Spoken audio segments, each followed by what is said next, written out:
episode 39 of The Descent is Easy. My name's Michelle. And I'm Ruth.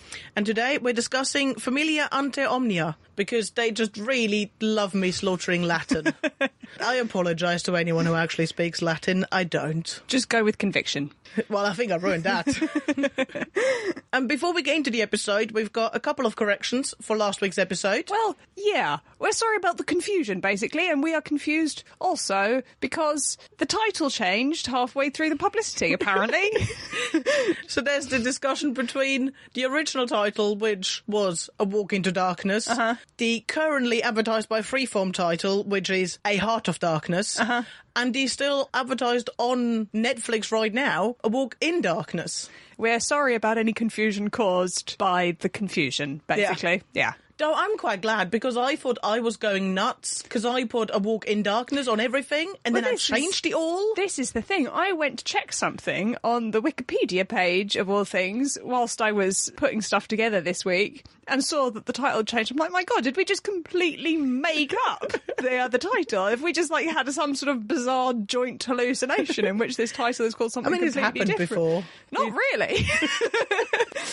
And of course, the other correction and apology is that last week we said that All My Fantasies, our third person, was one rune away from a stamp card, but actually I incorrectly updated the rune card spreadsheet, and she actually finished her card last week. Whoop whoop! Hooray! We apologise for that, but All My Fantasies has been informed and has sent me photographs of what she would like me to draw, so everything's been put right. Yes, all is right in the to-die world. Yes.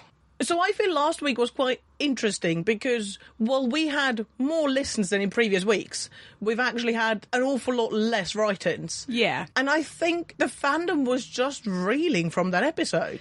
I think there's a sense of that. I think we're leading up to this week's double finale, so there was a kind of deep breath and escalation. So I think maybe something of last week's got a little bit lost in the noise.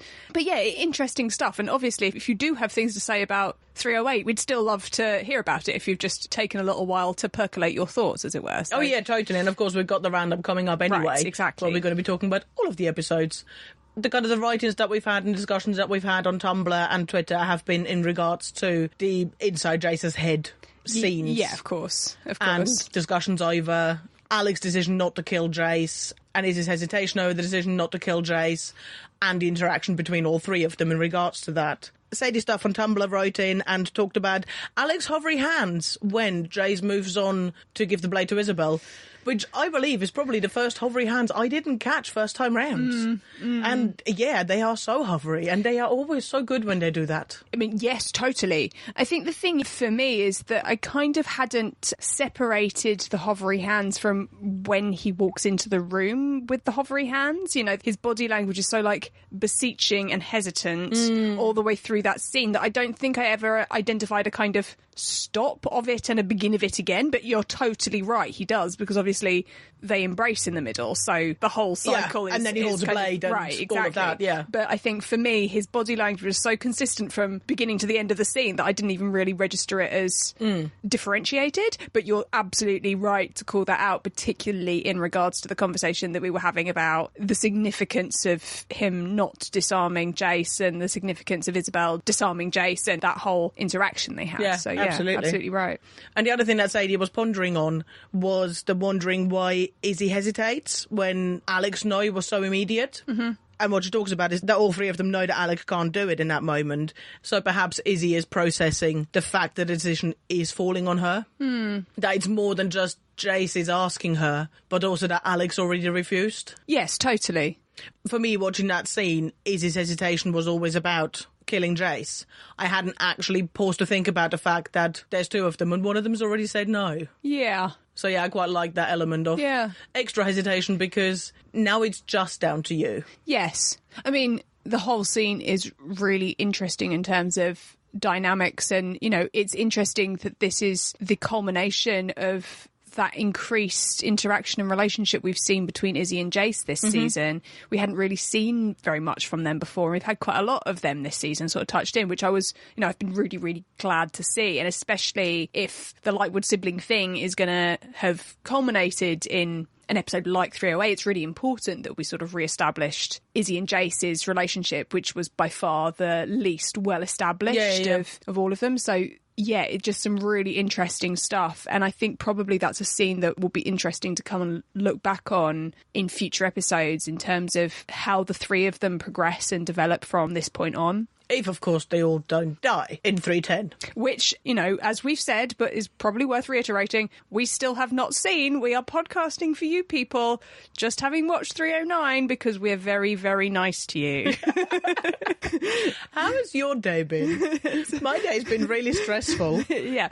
Well, thankfully, I've had a really, really hectic day at work, so it's kind of had to keep my mind off things. But yes, nerves and will of steel is what I've had to develop today.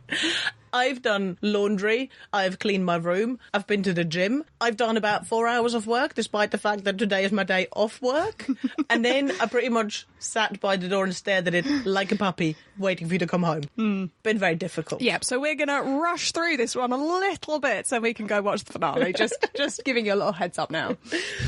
But just kind of going back to 308 and that discussion with the three Lightwood siblings, Malik Christopher then threw in another theory, highlighting the baby Lightwood scene, saying that scene surely wasn't just for the cuteness of it. It was chosen specifically to highlight that Isabel is not the softie that Alec accuses her of being, and that Alec knows that. And then for more heartbreak, Amelia basically speculates that Alec is trusting Izzy to make the call.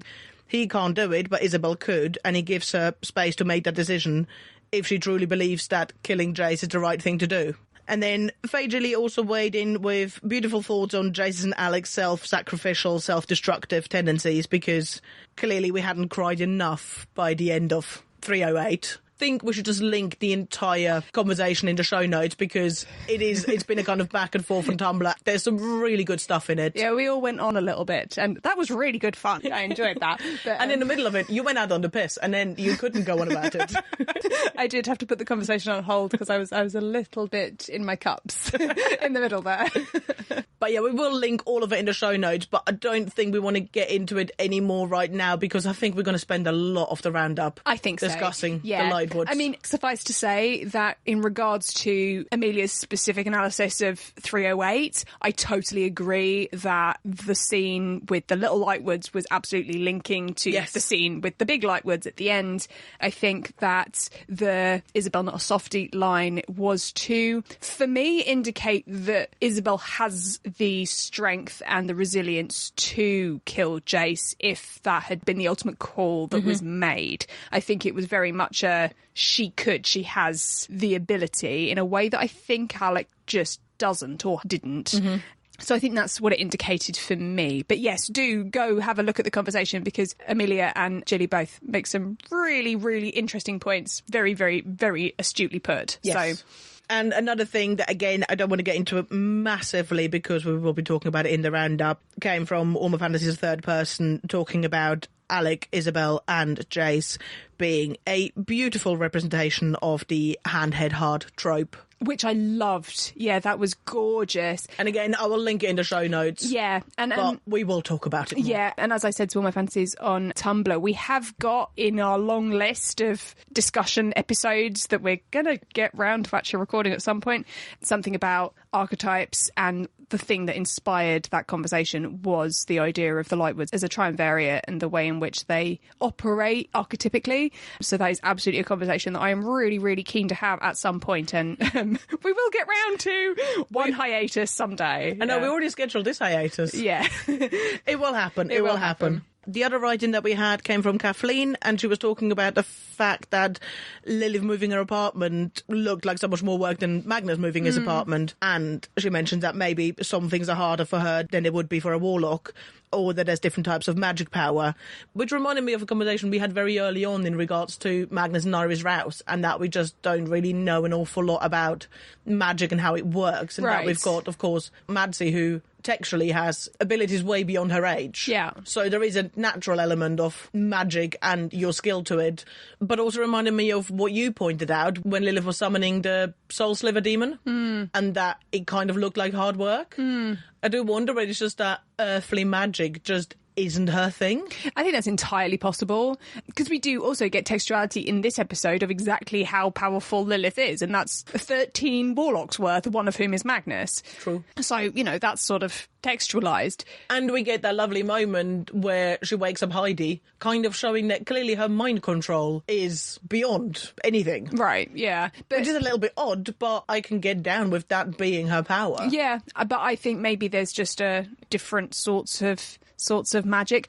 I'm also wondering whether the Church of Tout, we had all of that stuff about it being on ley lines, specifically it being a sort of hub of power. I'm wondering whether the actual place is more difficult to move because it is a very specific place, because of a very specific set of power lines, whereas obviously Magnus was just moving a normal apartment from a normal building space to a different normal building space. He was literally just moving walls and things.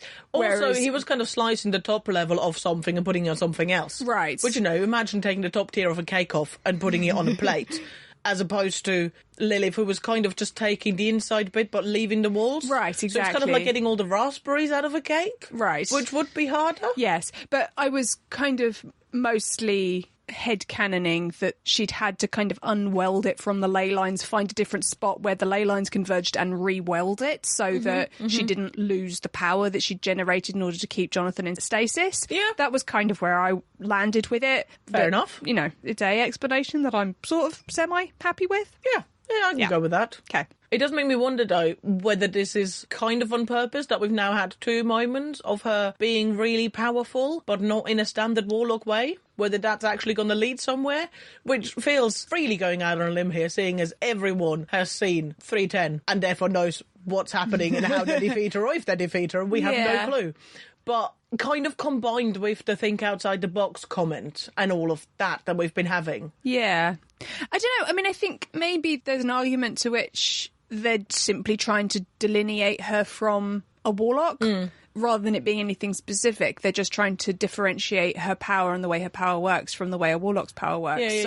Which we've had kind of hints of on more occasions than just those 2 instances where she performed canonically warlocky magic, because she disguised herself as a warlock in order to come and see Magnus, and it clearly worked because, you know, he didn't go, oh my god, she's a greater demon, her power is off the charts, but equally he said later that he'd got a vague sense that something was off, and it must have been a vague sense because he still did the thing. He still did the thing, and obviously there's issues with that we've already talked about at some length, but I do think there's maybe something in there that is just about Lilith's power being very different from a warlock's, and that she had to go to some effort to hide that fact from Magnus. I'm sort of down with that she just operates very differently in a sort of magical sense. And also that kind of moving your castle of evil to another place is a very mundane thing, isn't it? It's like if you're the queen of hell, you kind of don't need a place to be evil in because you've got, you know, hell. Yeah. So I think just having that place on Earth and being on Earth and having to move it, kind of going with earthly rules, must be quite weird to kind of bend her power around all that. Yeah. We'll find out in 60 to 90 minutes. Or not, but, you know, whatever. The other thing that Kat was talking about was kind of getting more information on Seelies and the Seelie Queen and all of that backstory, and the fact that the Seelies have been around since Adam and Eve. Yep. Which, we kind of spoke briefly about, but is kind of fascinating and makes Malachi's weird racist line even stranger. Yes. In regards to, you know, those new fancy half-breeds like Seelies. Yeah. Like, dude. Yeah, totally. They've been here since the creation of Earth. Yeah. And she was worrying about Melion and whether he's still alive. I do not know. I mean, I don't know. I would have thought that if he was dead, we would have got a very, very pointed shot of him being dead on the ground. I would have thought so. Otherwise, that'd be really mean. Jade's nice. Jade is nice. I think he deserves a better death than an off-screen death and then bleeding on the floor. I think so. So I think we're safe to assume that he wasn't there when the slaughter happened. Yeah, we will be seeing him again. Also, otherwise, the Seelie Queen has no one to talk to, because none of the other ones get lines, and they're all dead. I think that's everything we've had to catch up on 308. Cool. And then we've had a couple of quote write-ins. We've had a write-in from Jennifer for episode 37, which got in 2 hours before episode 38 was posted, so I've allowed it. Okay. With a stern warning, in which she guessed Think Outside the Box for you, which of course was correct, and Octopuses, Look It Up for me, which was incorrect, but funny. I do like the octopuses. Yeah, well, we'll let your lateness slide this time, Jennifer, but, don't let it happen again. It's Ruth's stern teacher voice. This is a serious game with serious rules. Clearly. Clearly. And then we've had a write-in from Gracie Matt Dodorkio on Tumblr, which is a funny Tumblr name. And she guessed, I'm real, this is real, for me, which wasn't my Parapatai Feels quote, but to be fair, they all really hit in the feels, don't they? Yeah. And she guessed 3 go in, 3 come out. Which is a very good quote, but was not the one I picked. And then we've had Kat messaging us saying that the hints weren't at all easy and that she won't be adding any runes to her card this week, before guessing, so it's settled, let's go bring our brother back. Which was correct. And I can't kill you too, please. Which was also correct. So, well done, Kat. Have a little more faith in yourself. That's what we have to say. But thank you to Jennifer and to Gracie and to Kat for playing and writing in, as ever. So, shall we get into the episode? Yeah, we should. You're going to make me say the title again, aren't you? I am, yeah. Is this why you made me narrate this one? Yes. No, it's not. It was just purely a timing thing, but it's a fun side effect. So this is Season 3, Episode 9, Familia Ante Omnia, and it was written by Taylor Mallory and directed by Matt Hastings, first aired on the 15th of May, 2018. Very good. So we open up this episode with Clary being prepared for execution to the song Bury by Unions, by 2 ladies who do not appear to have any runes, and therefore do not appear to be Shadowhunters, which I thought was interesting. I mean, I guess they are pretty covered up. They could have runes underneath, but yeah, no, it is interesting. Because there's nothing peeking out anywhere. We learn that once a month the guard holds a culling of all the death row inmates, and there's 30 plus people in the cells, I'd say. Something like that. That are the lucky chosen ones today, and we and Clary watch a circle member being burned. Yeah. Credits. So this is kind of amazing.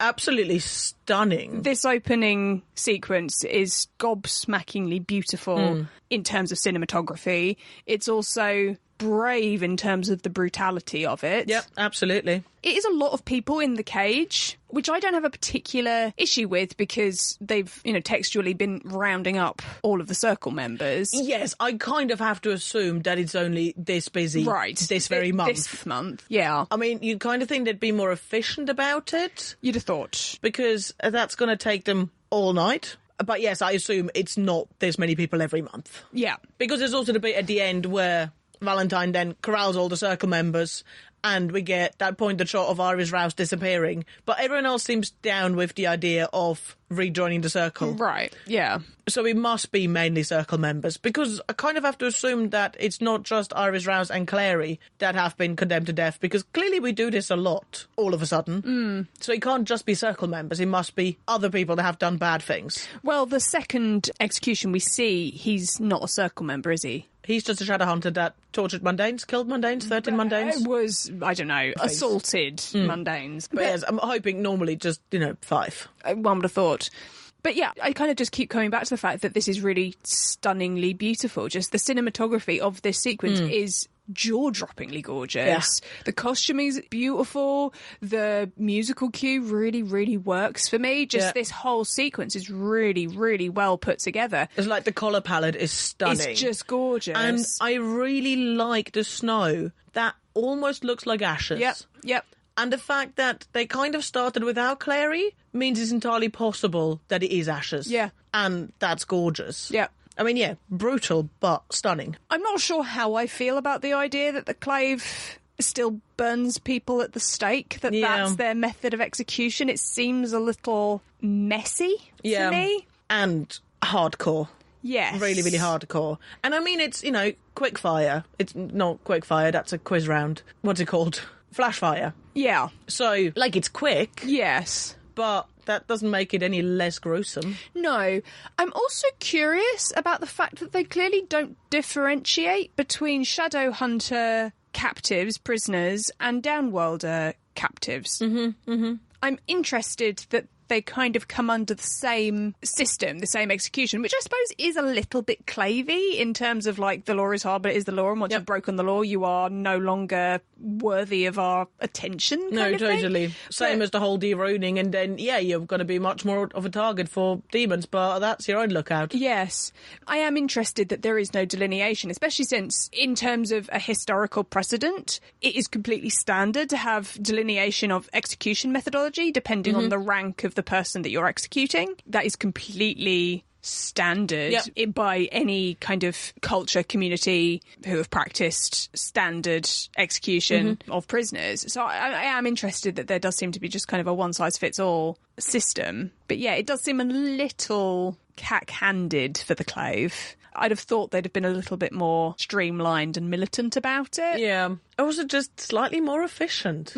Yes, exactly. This just doesn't seem practical. Right. And making 30 people watch each one of those deaths waiting for their death, again with the brutal and the torture, but you're just prolonging the misery for those people by a couple of hours while interrupting your jobs, which are quite important. So even on the punishment level, it's really not efficient. Right. And of course, all of that is leaving out a bit where we don't agree with the death penalty. Yeah, no, of course. But that's a separate discussion. Of course. I'm also interested that it's Consul Penhallow who oversees this. I mean, obviously, this is likely the only one of these we'll ever see, and therefore, why bother finding a different actor with different lines in order to play the guard head honcho? Also, I think it's perfectly fine to think that she normally doesn't, but because this one includes possibly so many rounded up circle members, and the Clave really not doing very well in the last couple of months. Yeah. And Clary, I can see that you would want to oversee this one. But, you have to assume that usually the Shadowhunter Prime Minister doesn't really oversee executions. It seems a little bit like outside her purview. That's kind of interesting and a little bit bizarre too. But yeah, as I say, it's like because this is the only one we're going to see, and this is clearly a little bit of an extraordinary occasion. It would work a lot better if she was standing on the side watching it. Yes. Like literally overseeing it rather than leading it. Right, yeah. Especially since you've got the Silent Brother there. And the Silent Brother, he could have done it. It's like you could have a kind of the Silent Brother sort of overseeing this process the way the Silent Brothers oversee all of their processes. All around a little bit confusing, but very, very beautiful. Yes. And then we cut to credits. Yes. When we come out of credits, we're in Simon's apartment. Jordan enters, asks whether there's any word for Maya. Simon doesn't want anything to do with Jordan. He's not his mate anymore. They're not friends because friends don't hit on their friends' girlfriends. Or lie to them or, any of those other things. All of those things. All of those things. And Simon says that Jordan telling Maya how he feels has made her question everything, including Simon. Which wasn't the read that we got last week, but makes perfect sense for Simon to be thinking this. Yeah. So I think that works for me. And Simon says that I'll be strictly praetor, praety. To which Jordan says, well, in that case, let's talk about praetor things. The salt in the Church of Talto was their last clue to work out what the mark on Simon's forehead was. Yep. Turns out that salt was useful. We're good, And yes. maybe Luke should have paid attention to it. Yep. Well, Luke should have and should be doing an awful lot of things, but we'll come on to him later. So Jordan explains about the mark of Cain, and Simon asks, as in Cain and Abel, and he's basically got the same Sunday school knowledge that I managed to dredge up last week. Yep. In as far as this is the story and none of it is actually helpful. Yeah, in fact, Simon calls out the knowledge he has from Hebrew school in his summation, doesn't he? Yeah. Which is nice. I liked the textualisation of that. Especially with a story like Cain and Abel, where it's totally fine for pretty much anyone to have knowledge of Cain and Abel. Well, certainly anybody who grew up in a Judeo-Christian society. Yeah. And yes, we learned that Cain was meant to wander the world in misery, and that any harm anyone tried to do to him would be bestowed upon them sevenfold. And Simon wants to use it to break Clary out of prison. Yeah. And look, unlike Luke last week, Jordan points out that surely Simon doesn't really want to kill loads and loads of people and all of that blood on his hands. Yes, totally. I'm glad we're quite efficient at the top of this episode of getting everybody who's not Luke out of the way in terms of concern about Clary. It's mentioned here in this scene. Simon is desperate to go to the Clave and break her out, but Jordan says that's not a good idea. He puts a pause on Simon's rescue plans, and then obviously Simon is distracted by the rest of the episode. Likewise, we get Izzy in a minute talking to Alec about it, and then they get distracted for the rest of the episode. So I like that we just kind of get that out of the way at the beginning, that they are aware of Clary's predicament insofar as that she's been arrested by the Clave. They are aware that they should be doing something to get her out of it, but there are external reasons and factors that mean they are not going to be able to action any rescue plan in the immediate time and present kind of thing. And obviously Clary being condemned to death last episode and being executed this episode is a drastic escalation that I don't think anyone was expecting or is in any way normal. No. So they're just assuming that she's been arrested, is being questioned. And any urgency coming from our New York characters, I think, is just about she's not going to be able to keep up the pretense over the secret for much longer. So we need to get her out or find out what's going on before she spills the secret about Jace. I don't think any of them are worrying that she's going to be killed. Which they should be, to be honest. Like, given how clear they have made it that using Raziel's wish is beyond anything that they know to be the law, that they know to be reasonable, is blasphemous. That's been textualised by Alec, by Isabel. So really, the fact that they know perfectly well that Clary is going to be interrogated by the Clave, presumably they know that the Clave has the soul sword back. Nobody seems to be blinking at that within the Clave. Clary didn't seem to be blinking at that, so presumably it was assumed that the Clave had the soul sword back. Well, I mean, it does take quite a lot of manpower to dredge a lake. Right. Or as Kat pointed out in one of her comments, that must have been a really shallow lake, which is also possible. Indeed. But that means that kind of they know full well that Clary is going to be put under the soul sword, that she's going to be forced to reveal all of the secrets she has been concealing. Really quite quickly. Very, very quickly. Yeah. And that kind of means that the ultimate punishment will be inflicted upon her. This shouldn't be a surprise, but... Well, as you say, they are all really busy. They're all really busy, and whilst that is a little bit of an issue I have, I do like the kind of, we're looking into it, we're failing to look into it, we're distracted by other things. Yeah. It's really efficient. Also, you're going to have different issues in a minute. Oh, my God. Simon, on the mention of spilling blood, a kind of switchblade releases his teeth. Yeah. Which is new. Sort of. The teeth aren't, it's the actual switchblade noise we get. Yeah, I think the effect has been fine-tuned a little bit. Yeah. And we learn that he's not eaten in God knows how many days. He's been really distracted with Maya and everything that's going on, and with Clary, and that's not going to end badly. No, why would it? I mean, this is the first of what are several people being morons in this episode in order for the plot to work. But I'm so flummoxed by Simon being quite as casual about failing to feed himself up to this point. There's a kind of timeline issue, which is that I saw him having a pint of blood with Maya, what I suspect was yesterday. Yep. But also, last time Simon didn't get any blood, he ate a rat in front of his mother. Yep. Like, if nothing else, he ate a rat in front of his mother, and Raphael had to encanto her in order to make her forget. This shouldn't be something that Simon is treating quite as casually as he is. This should be something that he's more on top of. Especially because he's got this mini fridge. You kind of think, surely once you get down to 3 blood bags, you're putting in an order for more. Yes, especially since Maya literally brought him some not very long ago. I don't know when 307 was. It wasn't not many days. Not many days ago. None of them ever are. So that's all kind of weird. I thought maybe that we were going to get some information that Heidi had stolen the blood. Yeah, I was expecting that, because she makes this kind of teasing comment in his house. Right. That I expected to be, yes, because I removed all of your blood. But no. So this is just Simon being a moron in order to make the plot work, which there are so many instances of in this episode. It is unreal. But it does get Jordan at the door, because he's going to get his blood. Yeah. Not as Simon's mate, but as his flat mate. Yeah. Which was a slightly clunky line. The only other thing about this scene that I have to point out is that Simon looks like a baby Magnus fashion protege. He's so cute in his shirt with a pattern. I know that's all it is, but it's adorable. Yeah. We got to the Institute where we learned that the council are freezing out Alec and they don't know what's going on with Clary, as previously discussed. Yeah.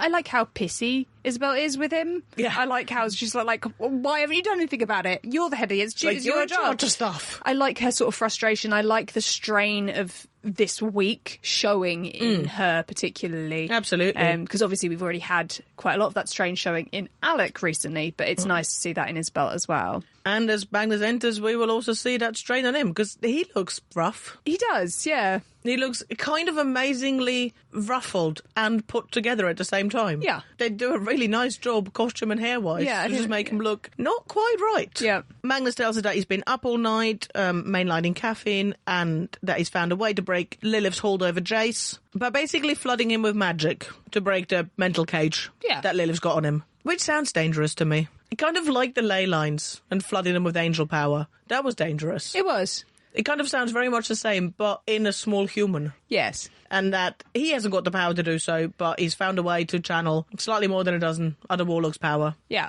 And all they need is Lorenzo's permission. Yes. Goody.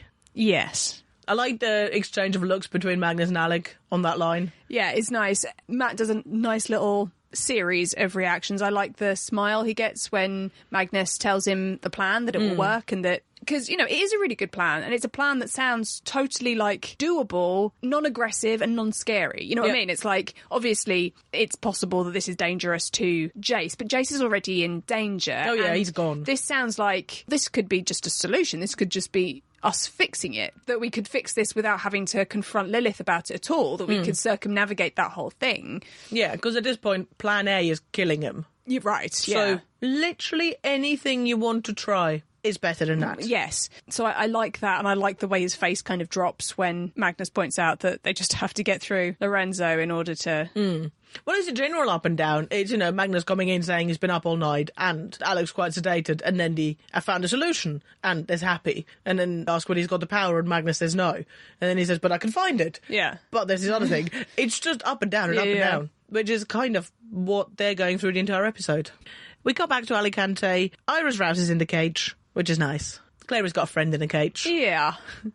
And she tells Clary that she doesn't deserve to be executed for what she did, kind of implying that Iris thinks that maybe she does. I don't know. I think the sense that we got from Iris was that she owned what she did. Yeah. I'm not sure we get any sense of, like, remorse for it, as in she deserves this because she did bad things. But maybe there is a kind of owning what she did and understanding what the law says about that, and therefore this was always the repercussion. And just kind of accepting consequences rather than kind of genuine remorse. Right, and yeah. No, I mean, that makes more sense with her character. Yeah, that's how I read it anyway. Fair enough. I do like Iris saying that Clary doesn't deserve it because of what she did with Valentine and the Wish, though. I like how consistent that is with sort of Iris's MO, that she was doing what she did in order to create more warlocks, in order to support the warlock population, I guess. And obviously she was going about it in a truly diabolically hideous way. But what she was doing, her ultimate aim, was to increase the warlock population. I think it's completely consistent that she thinks that anybody who took action against something that was ultimately going to wipe out all the warlocks is to the good. I'm totally on board with that. I really liked it. And also, you're all on death row, and there's a familiar face. Right, yeah. Even if you weren't the best of friends before, it's kind of nice to talk to someone. And I do think it's genuine that she kind of did want to thank Clary for what she did. Yeah.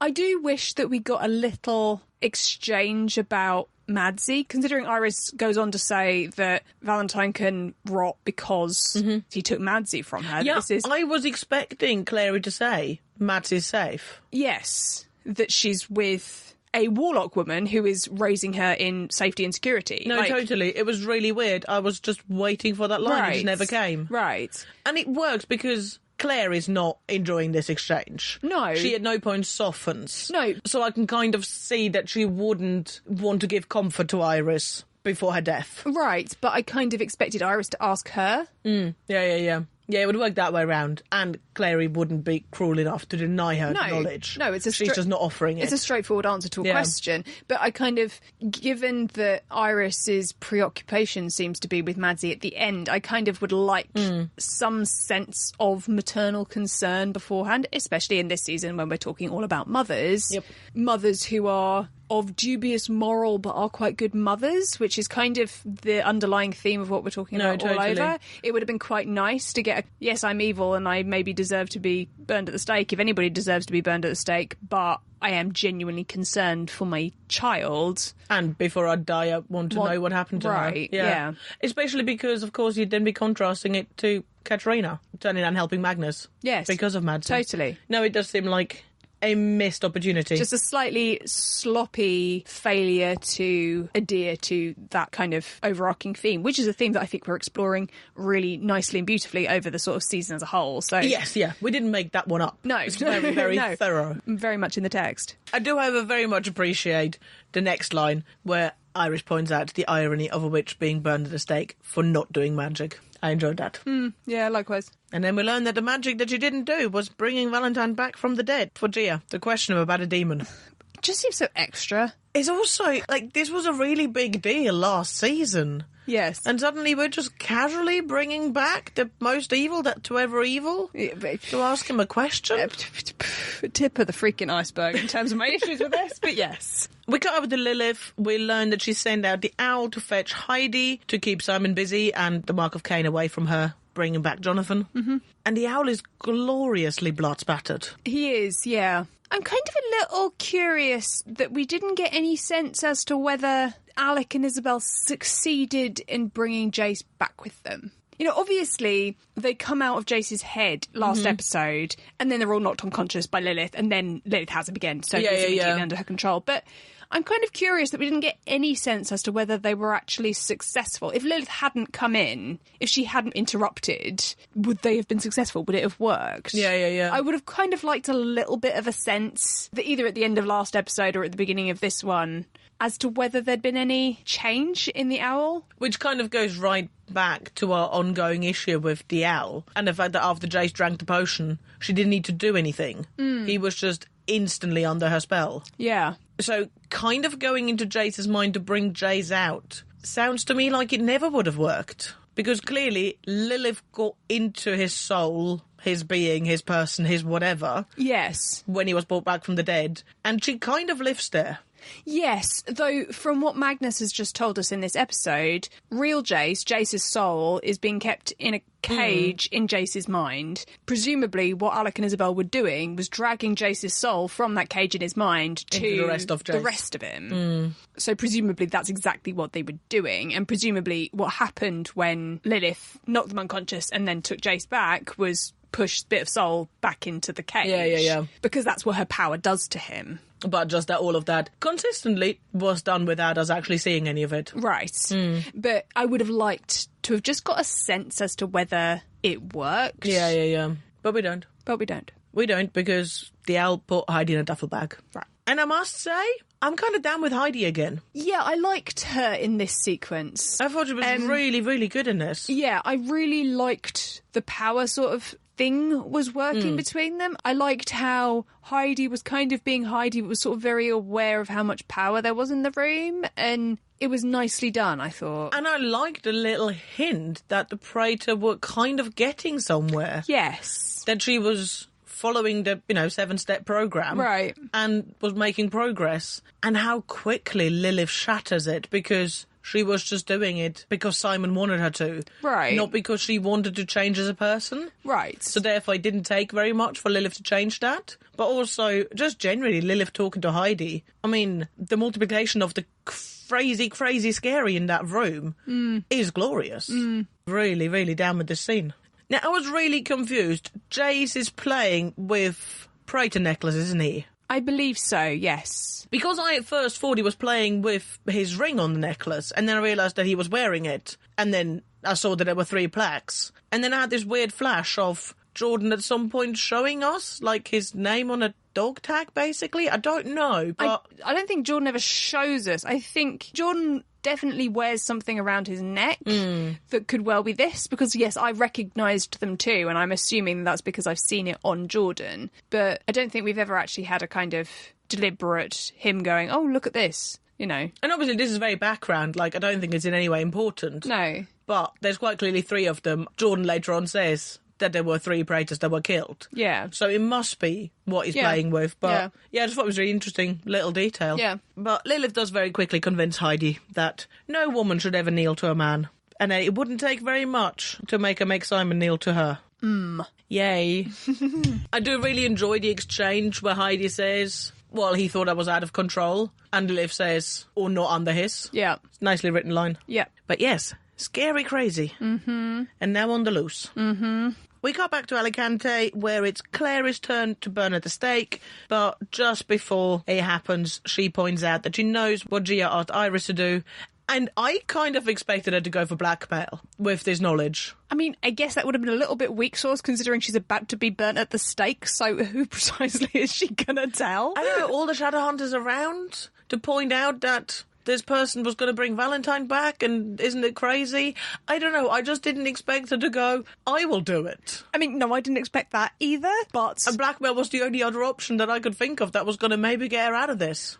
Yeah, but blackmail does seem a little bit, when they're literally on the cusp of burning you at the stake, it does seem a little bit like, well, you can kind of scream all you like. I mean, it's high-stakes poker, like, I get that, but... It's also not going to stop them burning you at the stake, is it? No, I just kind of thought that she was saying this, and then Gia was going to go, oh my god, you know... Because I assumed that she had done this in secret, and she was going to, get her away to talk about it, not on top of the flamey death. Yeah, I mean, I guess there's also the kind of, that's assuming that Gia, like Imogen Herondale, was outside the boundaries of the law, and I think the implication we've been getting is that she's very much by the book. Yeah, totally. She wouldn't have done this without... Everyone knowing. Yeah. But yes, Clary's going to bring Valentine back. Mm-hmm. More disgruntled cat face. Mm-hmm. So many disgruntled cat faces. And that's without the actual cat being present. We cut over to the morgue, where we do finally get that scene of the cloth being pulled back to reveal Valentine's face that I wanted 2 episodes ago. Yeah. Turns out they did have it, they just didn't put it in there. Fair enough. Because Alan Van Sprang's actually in this episode. Yep, with a credit and everything. They didn't, fly him in just for that shot. You'd have thought they could have done an insert or something, though. Especially if it could have been a nice misdirect for anyone who checks IMDb for credits. Yeah. And saw that Alan Van Sprang was going to be back in the episode. Right. If you then had just his face when he pulled the cloth back, and then Jace being captured in a little cage by our good guys. Yeah. Then you'd go, that was the credit. Right. Yeah. Fair enough. Of course, you get the credit at the beginning of this episode, so you kind of know that he's there. Yeah. Gia Benhalla asks how the runes actually work, and Clary explains that sometimes they just come to her when she's in danger, and sometimes she has to reach for them. Since when? Since when does she have to reach for them? Since when does she have any power whatsoever as to how these runes manifest to her? Since we have decided that we're basically just giving Clary no limits anymore. There's the kind of, what? About the whole resurrection rune, just to start off with, but I'm kind of completely nonplussed by this whole sometimes I have to reach for them thing. It's like, no, historically they have appeared to you in moments of high stress or crisis completely without your control. They have literally appeared to you as visions. That is how it has worked. I mean, the only non-high stress, as in literally adrenaline, death being upon you kind of stress rune, was the weird angelic bond tracking glowy her and Jace rune that she got. Yes. Which was in a very calm moment of pondering the problem. Right. But the problem was quite high stress. The problem was quite high stress, and there was still the sense that this appeared to her in a vision. Oh, yeah. Without... It wasn't even that she was kind of researching and exploring and pushing her mind. No. There has been no suggestion up to this point that she has any control whatsoever over how these things manifest to her. However, I'm sorry, at this point, the fact that she's now basically unstoppable... Yeah. If she, once things calm down after all of this is over, doesn't make Alec immortal, then... Because she can do anything. Well, this is kind of the problem. There's no more limits. Sort of sod Alec and immortality, like Deus Ex Machina, Clary Fairchild. Literally, we can no longer have any problems ever that can't be mostly magically solved by her rune power. What?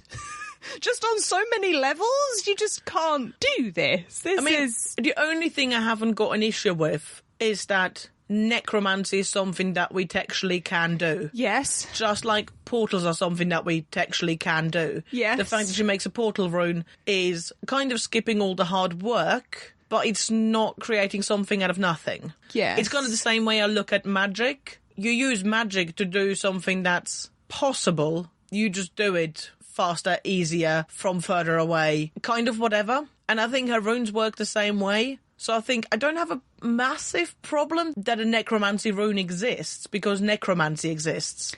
My issue is literally just over the fact that she can snap her fingers and it's here right now. Yeah. If she had had a vision in the cage when Iris said that thing, if she had had a vision from the angel that this was how she was going to get herself out of this one, which would be a slightly bizarre thing for the angel to give to her, weird angelic motives at play, but I would have had next to no issue. Well, I think even better if she'd stepped up onto the Fire Death and was asked whether there was any last words, and rather than her being a Chaos Tiger, I like it. Yes, totally. She would have stopped, frantically tried to think of something that was going to prevent her death, then had the vision. Right, yeah. And then gone, hang on a second. Yes. No, turns out I do. Totally. I totally agree. Whilst the plot device within this episode would still kind of be ridiculous to the extreme and nonsensical, and I'd still have so many issues with it, I wouldn't have issues with the idea that Clarys' power has suddenly been broken out of the framework in which we previously knew it. But no, this is just completely broken the limitations of her power. This is insane. Like, you can't just do that. Like, power works in storytelling because there are very clear limitations to it. Yeah, absolutely. And clear reasons for those limitations. You know, either I am a warlock and I only have so much power, therefore I need to call on the ley lines, call on the power of other warlocks, incite this really overly complicated ritual in order to bolster my power to do this very specific Brew thing. this potion under the full moon. All Whatever. Of that, Yes. But a framework in which the power exists, Clarys' power, visions from the angel, ability to create new runes, I'm down with to a certain degree. I mean, it's a little convenient because obviously storytelling wise the angels can visit any rune they like upon Clary Fairchild, but the idea that she can simply will into existence any rune she takes her fancy to, and without it being hard work, is insane. Yeah. Not only does it completely break the limitations of her own power, but kind of undermines all warlocks doing anything for any of us ever again. Like, what narrative purpose do warlocks have in our story if Clary can will a rune into existence to, with far greater ease and less energy expended, do exactly the same thing? Yeah. So, just like me saying that she could use her 2D power for, you know, anything and take over the world with it, and you pointing out that there's only one of her. Her magic runes work the same way. Sure. These only benefit her nearest and dearest. But unfortunately, her nearest and dearest are the only ones we follow on this TV program. Right, exactly. It's like, no, this isn't a world-breaking problem, but this is a story-breaking problem. Yes, no, absolutely. There's still purpose for warlocks in the universe, but within the context of our story, why on earth should Magnus be expending energy to do any of the stuff he's doing if Clary can will a rune into existence that has the same effect for way less energy cost? It's just insane. I just can't believe they've done this. Like, I'm reeling from it. You know what I mean? It does, however, give quite a lot of validity to my theory that season 4 was just going to be Magnus and Alec on a beach. Because they're not needed anymore. It's fine. It's like, you got this, we're out. Barbados, here we come. What was the beach location that we were teased on Twitter over? I can't remember. It was somewhere on the Caribbean coast of South America, I think. It was some holiday resort. Somewhere with very, very turquoise water and white shores, I'm sure. Yeah. Totally what's happening in season 3B. Yeah, mojitos on the beach, here we come. And wouldn't we all watch that show? Yeah. I don't like mojitos, but I'm sure there's other cocktails on the beach. Get over it. I will very much like Alec and Magnus in swimming trunks. I will get over it. But yeah, it's just kind of beyond belief, really. Especially because I don't think we're going to address it. No, I think this was a throwaway line that we're never going to come back to in exactly the same way that Clary has this 2D'ing objects power and she's never used it again. What a fool. You know, I think in exactly the same way that we totally should have 2D'd the Mortal Mirror compact thing, not the real lake, but, you know, when we were trying desperately to hide it from Jonathan, we totally should have done that. We totally didn't, because it would have made that plot kind of superfluous. So this is going to be the same thing. This was a throwaway line in which... Well, especially because the only way to address it is to, again, deal with the consequences of either bring us on back from the dead, and we've kind of been doing that all season, or doing something against the angel's wish. And we've also kind of been doing that all season. Mm-hmm. There's no other way to actually make this have consequences. I mean, I suppose there could be, like, repercussions to Clary using the power in this way that we have not yet seen. It could become apparent that there is a cost to her using this power, which would at least replace some of that framework and limitation to it. That would be a way of dealing with it, but... Though I do kind of feel that would be the same storyline as what we're doing right now. How do you mean? Because she used the angel's wish for personal gain, and they had consequences. Yes.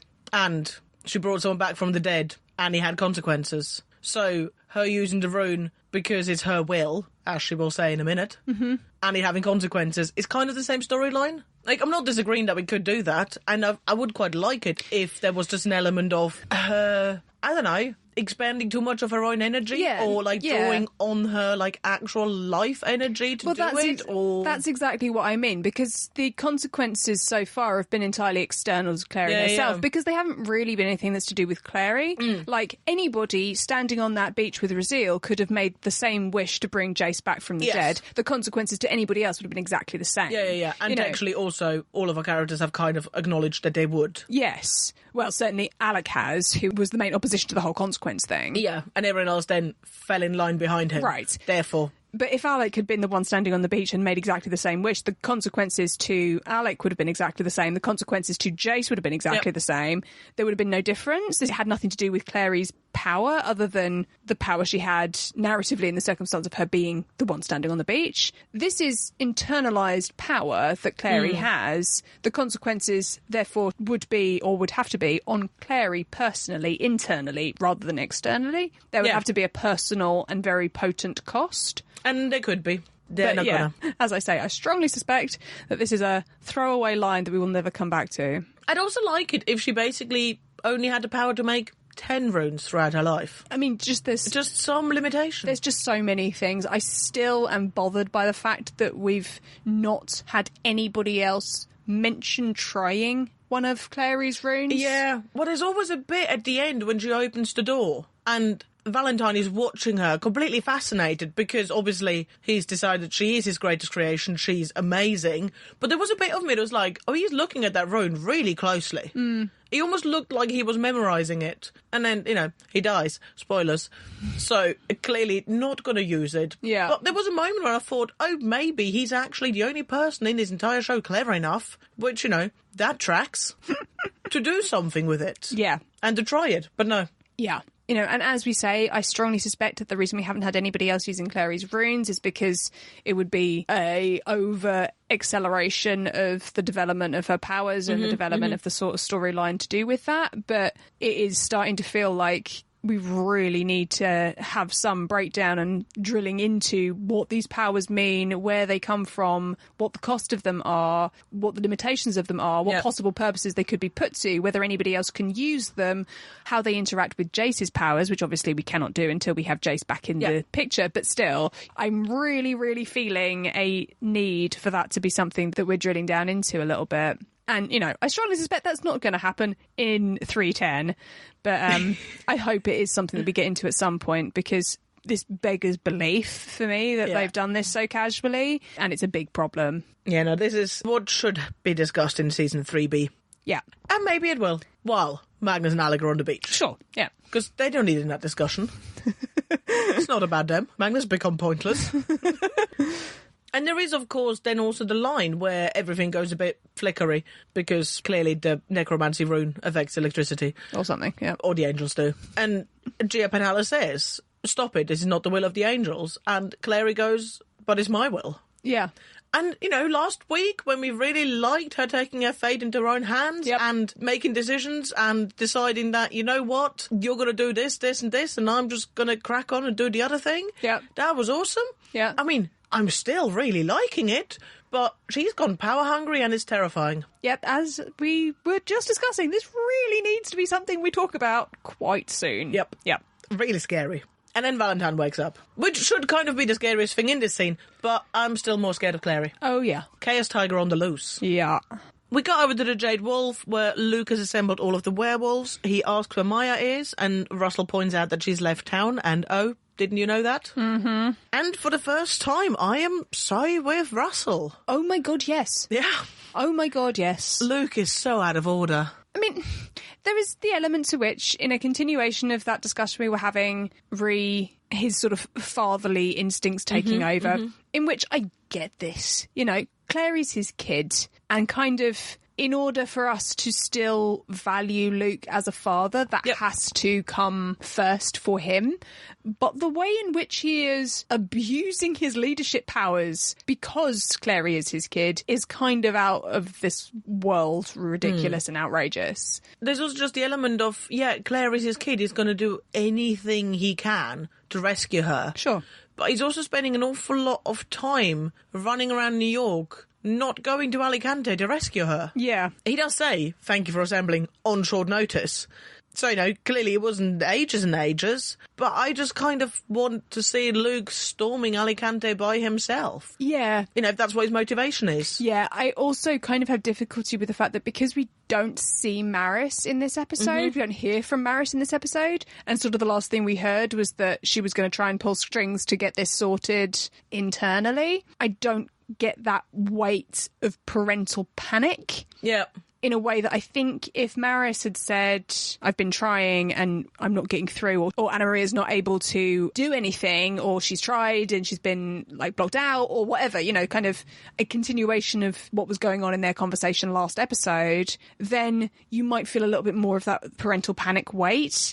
Well, yeah, because the kind of problem is that we've already done that bit. Right. Is that Luke was already making the phone calls and he asked Maris for help, and she then found out that Clary was arrested and is being put on trial from Anna Maria, if that is her name, Robert's affair. Yeah. Which then led Luke to storm out of the Jade Wolf. Right, yes. Which is kind of why I was expecting this episode to open with him driving to Alicante like a madman. Right, exactly. And Maris following him. Yes, yes. So him having paused and called all of his werewolves together, and then him once again pausing to go to Magnus's, you're just not getting the panic, which means that all of his unreasonable decisions aren't made in a panic. Yes, exactly. And I think last episode, though we had issues with Luke's plotline, that it was, it worked less well for us than any of the rest of the episode, but I did think that the parental weight that was reflected from Luke to Maris and back again was really successful. That kind of parental reinforcement, you really did get a sense, because Maris was involved, this was a parental thing, this was a father thing. And it works nicely contrasted against all of our young ones that are worrying about her, but then worrying about something more urgent, more pressing. Yes. I liked the sort of sense we got that Maris was completely understanding of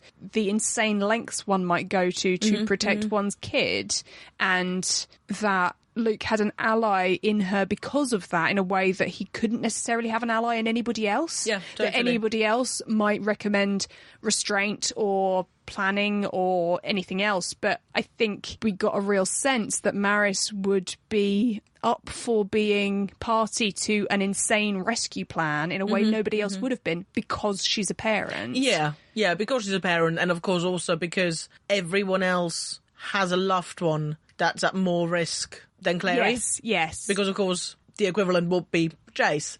He's doing something else. Right, yeah.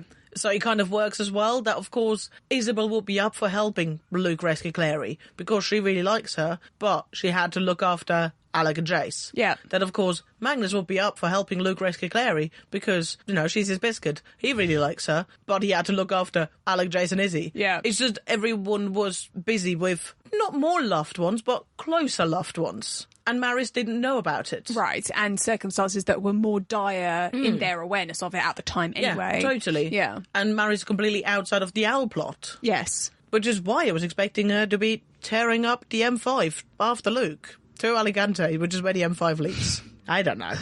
Which is not. Yeah, totally. Luke's trying to convince the werewolves that they all need to go and rescue Clary from the Citadel and that they can go through the Brustling Forest with the feral werewolves. Russell correctly points out that he could just use the feral werewolves then, if he wants that. And Luke says that he's not asking, he's telling. And Russell correctly points out that they're not actually an army. Yep. They're a weird pack family thing that we still don't know why, but they're not an army. Yep. And that's fair. Yep. Luke tries to guilt trip them by saying that Clary saved all of their lives, and again, Russell very correctly points out that she did, and we're very grateful, and we quite like to continue living those lives that what she saved. Yep. And again, more points for him. Yep. I'm sorry I was rude about you earlier, Russell. You're the only one who makes sense anymore. Turns out. Oh no, I stand by being rude about him earlier, but that doesn't mean that he's not making perfect sense now, and that Luke is not completely out of line. Luke's lost it. Yeah. Yeah.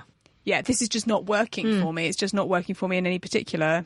Russell challenges him and asks whether Clary's life is more important than all of theirs combined. And Luke doesn't say yes, but he also doesn't say no. Yep. And Russell points out that if he leaves now, he's lost a pack for good. And Which has to be... Luke leaves. Which, it has to be said, is the point at which Russell loses me somewhat. Because totally fair enough, you are not dragging me and the rest of us into this nonsense. But the bit where he says, if you walk out this door, you've lost us all, it kind of loses me a little bit. Well, he's just kind of beside the point. Like, what business is it of Russell what Luke does with his own life? I mean... Especially because as far as the werewolves are concerned, they don't know about the threat in New York at the moment. Right. So it's not like previously when Luke was choosing between the werewolves and the Shadowhunters. Yeah. Luke's going to go on a suicide mission. Right. And if he kills himself, he's lost a pack anyway. Yes. So that bit didn't work so well for me. Yeah, I agree that bit's just a kind of step too far. Which, to be fair, ultimatums generally are. Yes, but not just in terms of being an ultimatum, but also in terms of it not really making very much sense. No, it doesn't. In what otherwise is a perfectly logical and reasonable argument, which is why it doesn't work for me, because Russell works for me so well because he's presenting complete, unfailing logic and reason in face of inconsistent nuttiness, and that means that he works quite well for me, but then he sort of loses it at the last because it's not very logical, and I kind of have difficulty with the lack of logical consistency, I suppose. I think very much like the red and green apples and the elephant zookeeper conversations. He's just kind of engaging with the wrong bit of what's going on that last line. In that last line, yeah. But up to that point, totally with Russell. Yep. We got back to the morgue where Valentine coughs up a maggot ball. Ew.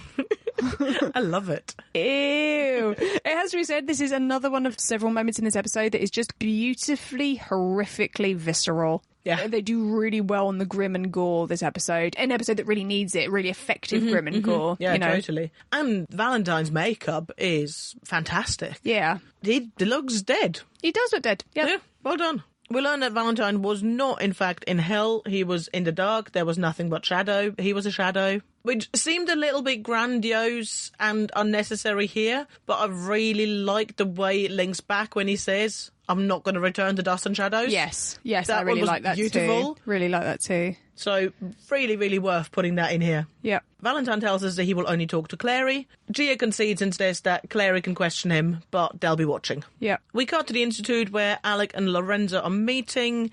Alec's playing nice. He bought Lorenzo's favourite tea. He's doing an all right job of adapting the story to make it work without giving away any of his cards.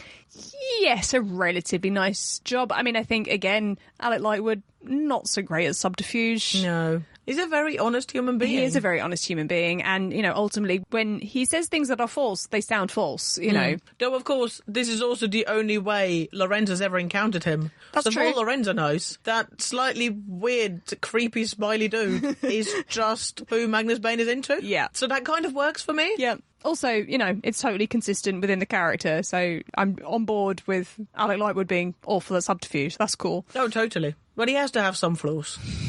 End of the day, Lorenzo doesn't want to anger the Queen of Hell when the warlocks aren't actually at risk of anything. Alec points out that they are because she was the one who corrupted the ley lines and therefore put the warlocks in danger.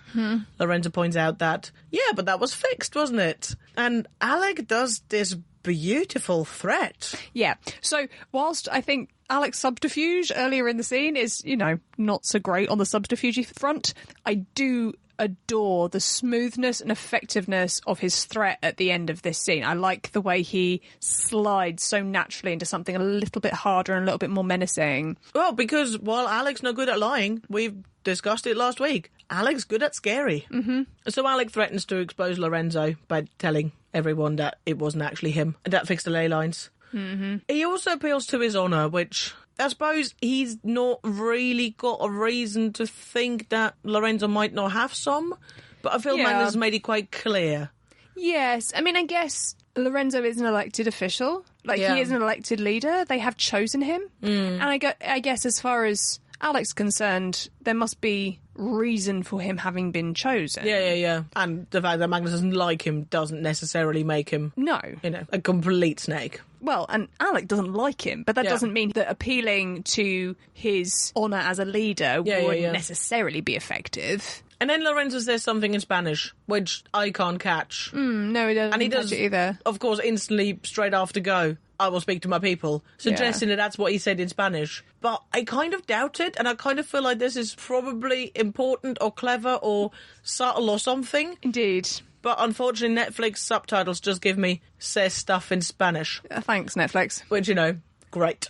So if anyone knows what the Spanish is, please let us know. Yeah. Because I'd like to know. Indeed. We have some listeners in Spain. They might be listening right now. Who knows? We cut over to Simon, who's calling his rabbi, asking him about the Mark of Cain and how it can be removed. And his rabbi points out that it can't. So that phone call's over. Yep. I like that Simon tried his rabbi, though. Oh, I think it's adorable. I also really like that clearly his rabbi's asking about his mum. Yeah. It kind of almost sounds like, I haven't seen you in the synagogue in a long time. And, how's your mum and what's going on with your family? I mean, this is all completely my imagination, but I'm hearing a guilt trip at the other end of that phone line. Oh, yeah, absolutely. Yeah. Which I'm liking.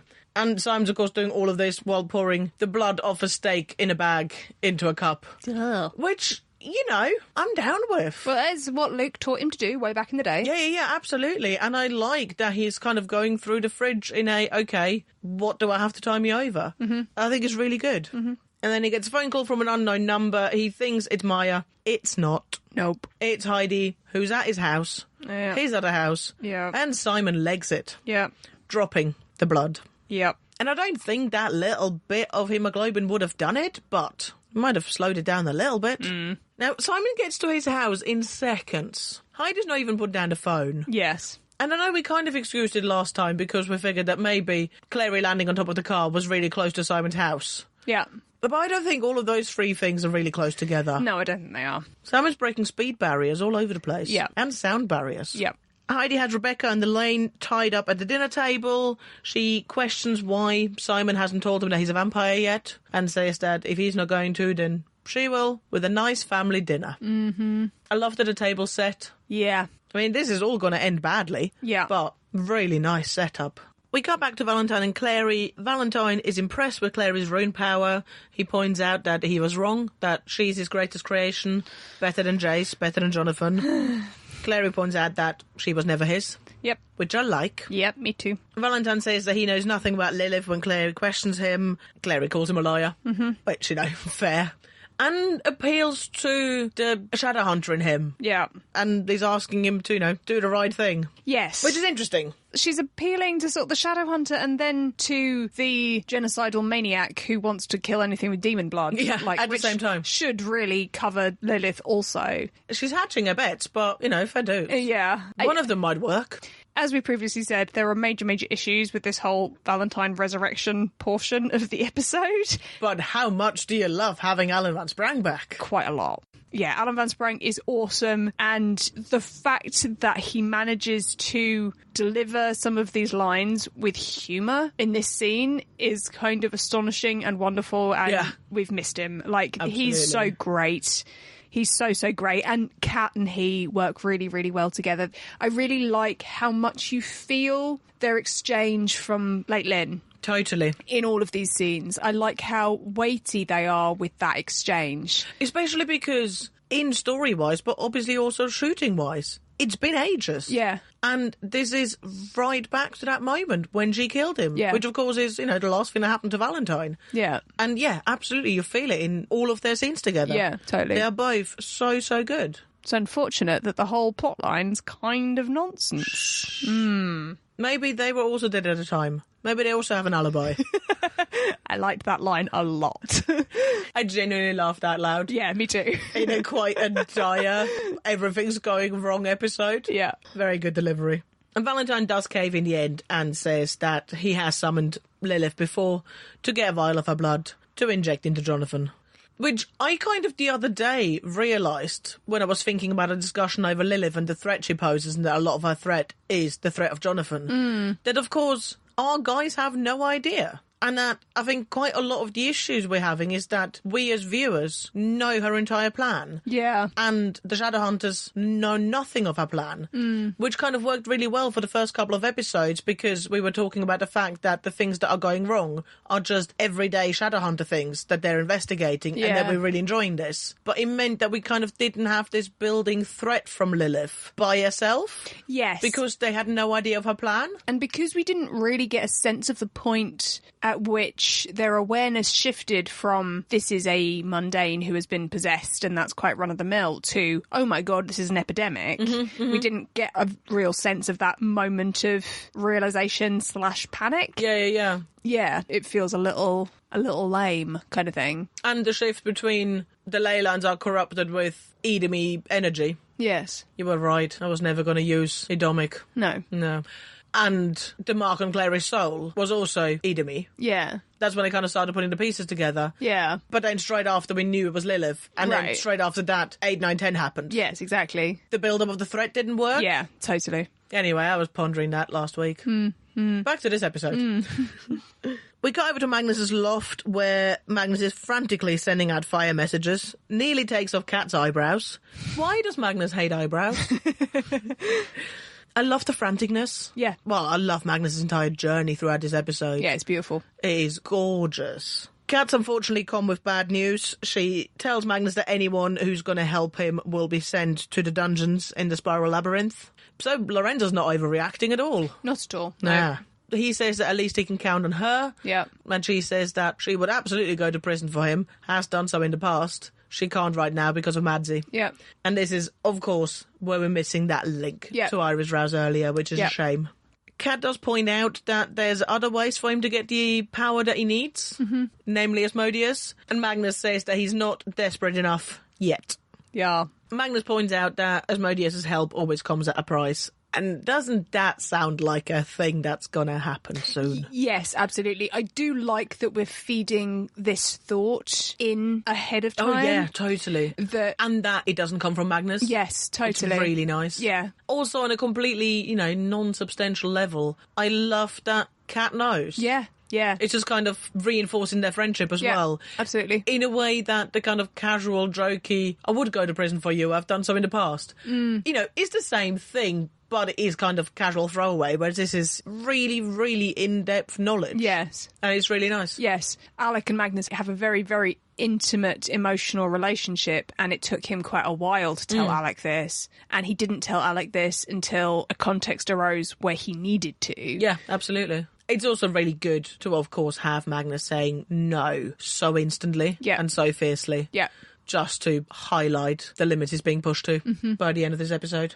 We got over to the Institute where Jordan has come to get Izzy's help to track Simon because he's convinced that Heidi has him. Yes. Which is kind of the end of that scene, really. It is. I like that Jordan's remembered Isabel from the Hunter's Moon sequence a little bit ago, and that he's come to the Institute to find her because she's the Shadowhunter that he knows so that she can do the tracking because she's friends with Simon. Like, I like the kind of organic way Isabel's been pushed into this story. No, totally. And that we're doing it kind of in a moment when there is, weirdly enough, a lull at the Institute. Yes. So we're not pulling her out of anything. Right. She was just walking from here to there. Right, yeah. While nothing else was happening. Right.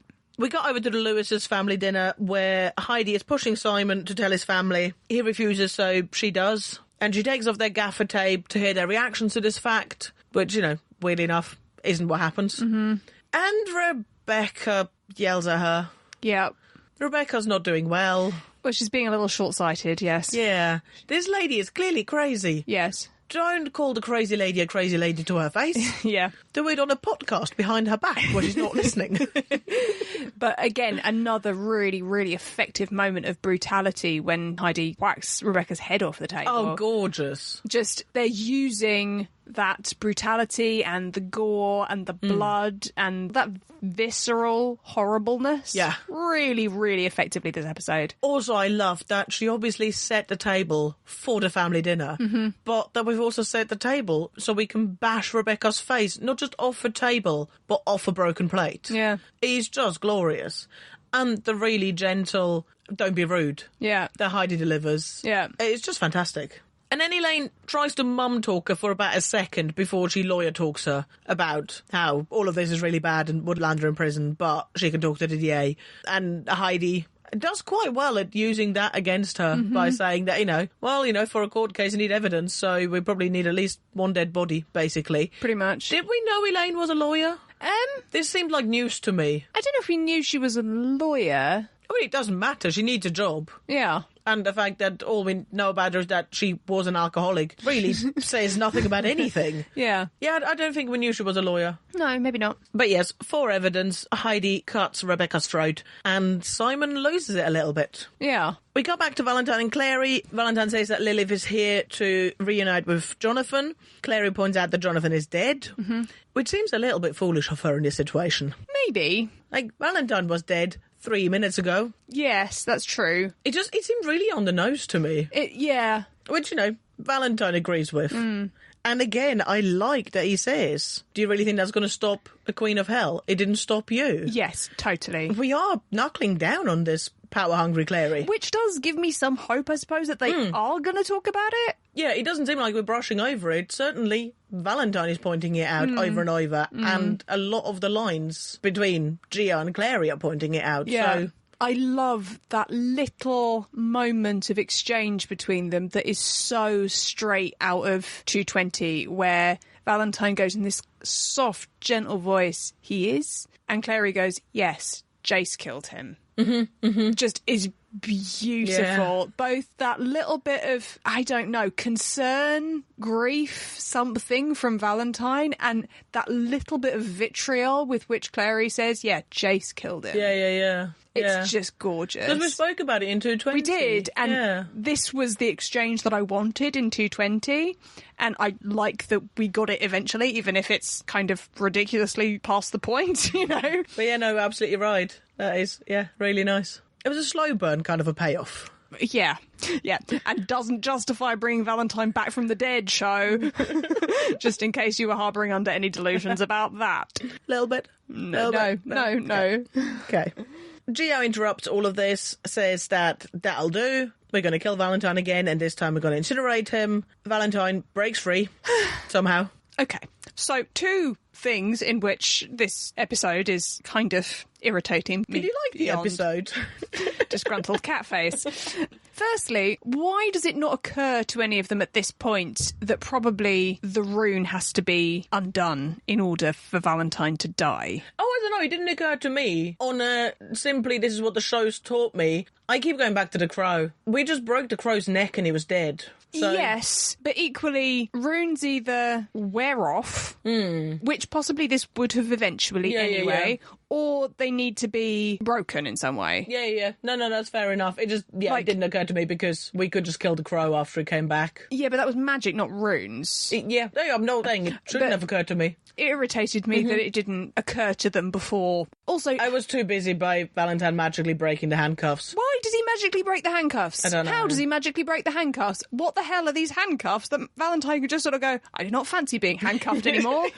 What power does he have that enables him to do this? I have absolutely no idea. We see nothing suggesting that he has any more power than he did when he was alive. No. And I find it so problematic because they say, we're going to kill you and take you to incineration. You could have literally have them uncuff him and for him to then get the upper hand. Right. Well, it's also, why are they standing around talking about this? Like, if Penhallows decided that he's going to be executed again, she's got a dude with a bow and arrow standing right next to her. Why doesn't he just shoot him whilst he's tied to the gurney as soon as she walks into the room? Why doesn't one of them just go up and slit his throat with a seraph blade as soon as they've got into the room? Why do they give him the opportunity to break out of the cuffs? Yeah. Even though he should not be able to break out of those cuffs. Yeah. I mean, she does do a lot of speeches. She does clearly want people to know what's going to happen to them. She pointed out to all the people on death row that they were going to, die. Yes, but Valentine's an animated corpse. Yep. The judgment has been passed. There's no need to read him his rights at this point. No. Just inform him of what's going to happen because he didn't read the script. Right, but it just seems like there's an awful lot of kind of like preamble to the actual killing him part. I mean, there's going to be more useless Shadowhunters standing around in a bit.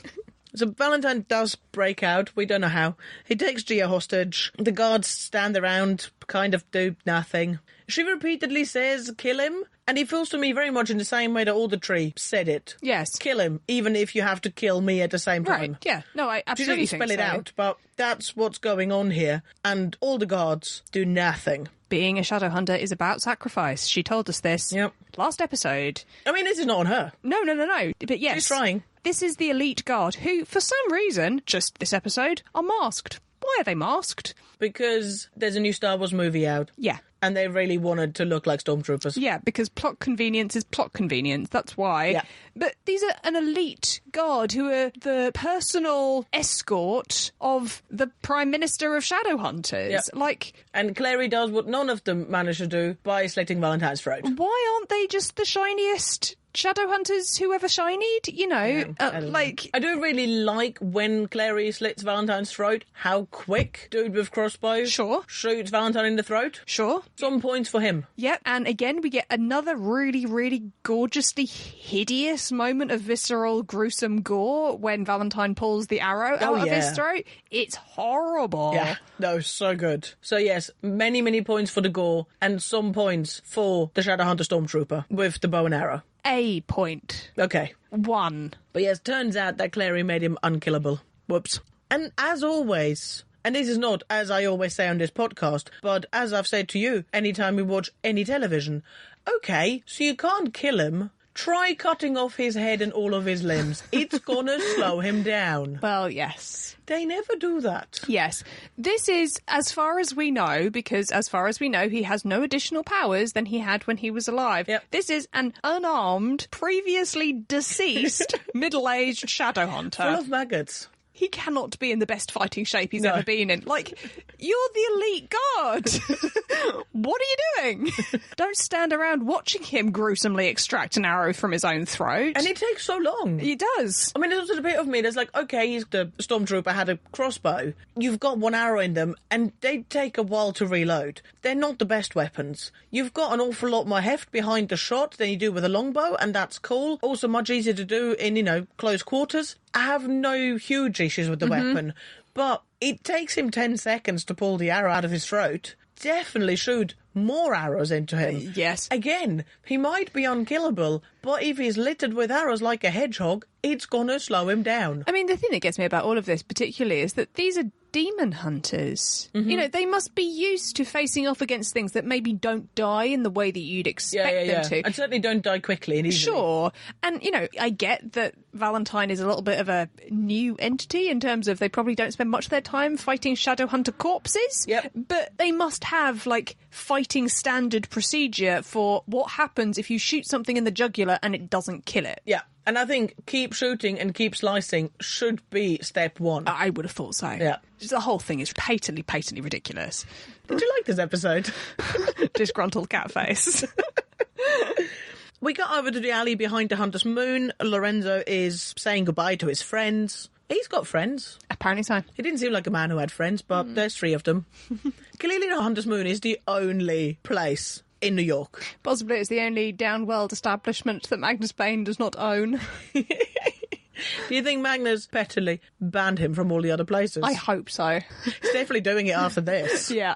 Also, I'm sure Magnus has some pull with Bat. I'm sure he could get him to spit in all of Lorenzo's drinks from now on. Totally, yeah. I mean, it's a small vengeance. Yeah.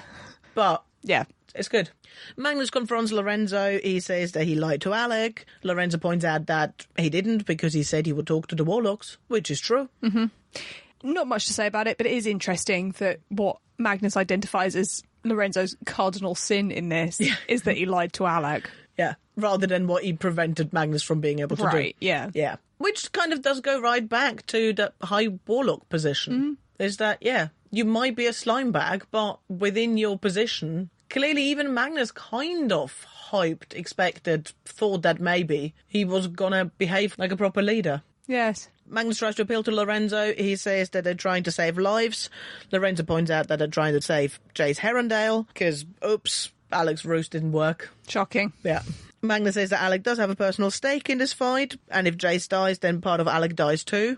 Lorenzo says that's not his problem, which is fair. I mean, that's totally. the completely wrong point, really. I get that that's closer to Magnus's issue here, Yeah. but that was never going to convince Lorenzo. No. So he tries it differently. He says that Lilith is part of his problem, that she poses a threat to the entire city, and that as High Warlock, it's kind of his job to protect the Downworlders. Yes. Lorenzo says that he got the position because Magnus couldn't hack it and he was leading with his heart and he wasn't going to make the same mistakes. And if that means that Magnus has to watch his boy wither and die, then meh.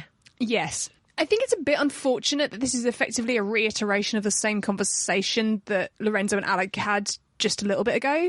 I get the new element in Magnus and Lorenzo's conversation is this High Warlock weight, and the idea that Magnus's failing was that he was leading with his heart and that he needed to be a little bit more cold and calculated about it, like Lorenzo is being. Yeah. That's all fine. But I do have a bit of an issue in that Magnus is effectively outlining all the reasons that Lorenzo should do this, which are the same reasons that Alec outlined in the first place. Yeah, and that clearly didn't work because Lorenzo then threatened to arrest all the Warlocks. Right. Yeah. Yeah, I kind of feel like we could have hit emotionally harder points here. Yes, totally. Me too. Though I do find it really, really interesting that after this, Magnus loses it and hits Lorenzo with magic. Yeah. And immediately feels guilty about it. Yes. Like, you can see it. It's, it's really nicely done, just how instantly he backs up and is like, I didn't mean to do that.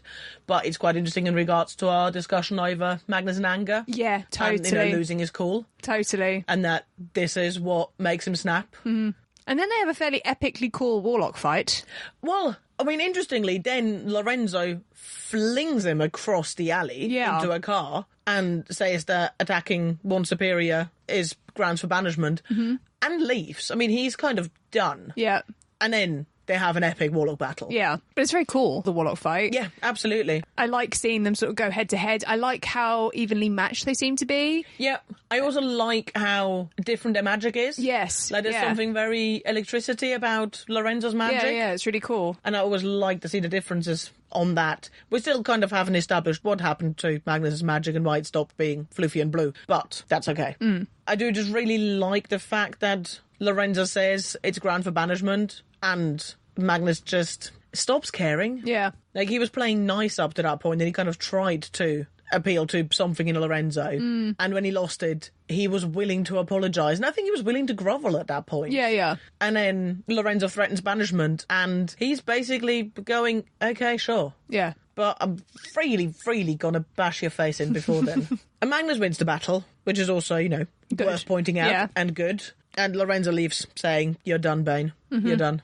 We're back at the Lewis family dinner where Simon is trying really hard to hold himself back. Heidi continues being creepy by rubbing blood in his face and by pointing out that they have eternity together for him to love her the way she loves him. Yeah. All of which is good and, really bad. Yeah. And Simon does a fairly good job at trying to goad her into attacking him. Yes. Yeah, I think he does a really nice job. I think Alberto does a beautiful job in this scene. Yeah. Yeah, it's really effective, I think. I also really didn't clock, and again, I should have, clearly I was having a really stupid morning, but I thought all he was trying to do was get her further and further away from his family so they could actually have a fight, or so he could try and restrain her. Literally, until she stops herself from hitting him, I didn't even realise that, of course, what he's trying to do is blast her with his forehead. Yes. It's just really nice. Interesting in that being what Simon's trying to do, he doesn't attack her outright. Yeah. No, I did think it's like, surely, at least, once you got her away from Rebecca and Elaine, once you're nearly in the living room, just swing for her once. Yes. Because if you get her really worked up, it'll be quite hard to not swing back. Right. Also, we have no reason to suspect that Heidi's stronger than Simon is. No, we don't. No, she did fare quite well against Raphael. She did, but partly Simon doesn't know that. No, and Simon's been training. Right. So Jay said he was good at stuff. So we just have no reason to think that Simon couldn't beat her in a fair fight, as it were. So especially, once he removed her from her hostages. Yeah, it seems a little odd that Simon doesn't at least try to get an actual physical jump on her. Yeah, no, totally. Which is unfortunate because, yes, Alberto's doing a beautiful job and Simon is heartbreaking in all of this. But Heidi does suss him out and says that she's not going to do this because Lilith told her about the forehead. Yeah. And that she's going to hurt him in other ways. She cuts Rebecca free, tells her to go to Simon. Simon tells her to stay away. Rebecca doesn't stay away. Because everybody in this episode is a little bit on the moron side. It would be absolutely fine if Heidi cut both of them free and they were getting away from Heidi. Yes. That, you know, if Heidi was driving them towards Simon. Yes. That would work. And yes. You wouldn't need any extra time or any extra effort. It's just you've got Simon begging Rebecca to not come closer and Rebecca coming closer. Yes. Also, Heidi makes no move against their mother to compel Rebecca to do as she says. Yeah. I mean, obviously, she does have her mother tied to a chair. So, put the blade back at her throat. Right. And then you've kind of excusing all of your characters' exactly. You're kind of actions. You're doubling down on the threat. But it doesn't matter. Simon feeds from Rebecca. Elaine begs him to let her go. Heidi disappears because clearly she's achieved what she wanted to achieve. Yeah. Elaine is begging and is not doing anything. Isabel enters and calls to Simon, and Simon stops. Yeah. I know we're calling back to her getting through to him last episode. Yeah. But his mother is begging him to stop. Yeah. What would have worked for me is if she'd touched him. You know, because his mother is tied up, is physically incapable of touching him. So if Isabel's calling his name had come along with her touching his shoulder or tugging at his arm or something to actually literally pull him out of the moment, I would snap him out of it. Right, yeah. I'd have no problem. But yes, it is difficult that somehow Isabel's voice reaches him when his mother's does not. Yeah, that's difficult. I have issues. Which is a shame because, again, this scene, like, everyone's working really hard. Yes, and I really like the connection that Isabel and Simon forge in this scene. I really like that he responds to Isabel after he's broken away from Rebecca because she understands who he is and why this has happened and the context in which this has happened, and she's still going to see him as a person afterwards. You know, Yeah, absolutely. And I have no problem with Isabel saying, give her to me, and him then giving up Rebecca because he snapped out of the moment. Like, right, yeah, totally. It's literally just those 10 seconds in between. Exactly. That are problematic. No issue with anything that happens after Simon has been returned to the room, as it were. Yeah, totally. But, it is difficult that Isabel's voice seems to have power that his mother's does not. Yes.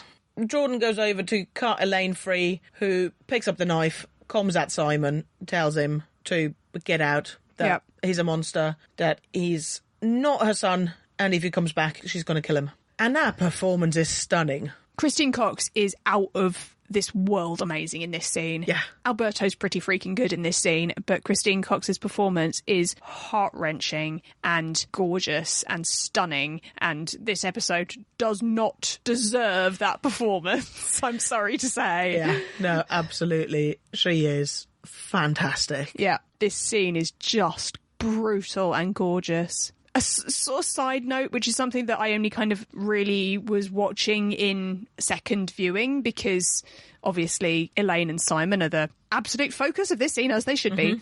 But I really like how we get this sense of both Isabel and Jordan as sort of professionals in this field. Yep. Jordan says at some point, your daughter's going to be okay, ma'am. Yeah. And I like that he calls her ma'am. I like that Isabel's got her on the sofa and she's immediately like checking her vitals, like she's going to be okay, I just like how professionally efficient they both are in this circumstance. Yeah, this is both of their jobs in very different ways, but I like that professionalism. And here is how we deal with situations like this. No, totally. I always like it when you see the Shadowhunters doing their Shadowhunter job as it actually should be most of the time, rather than, you know, weird Greater Demon Valentine Mortal Cup blah. The actual nitty-gritty of the shadow hunting. Right, yes. We then cut over to outside Magnus's loft where Luke is trying to call him. Call goes to voicemail, which Magnus not a fan of voicemails.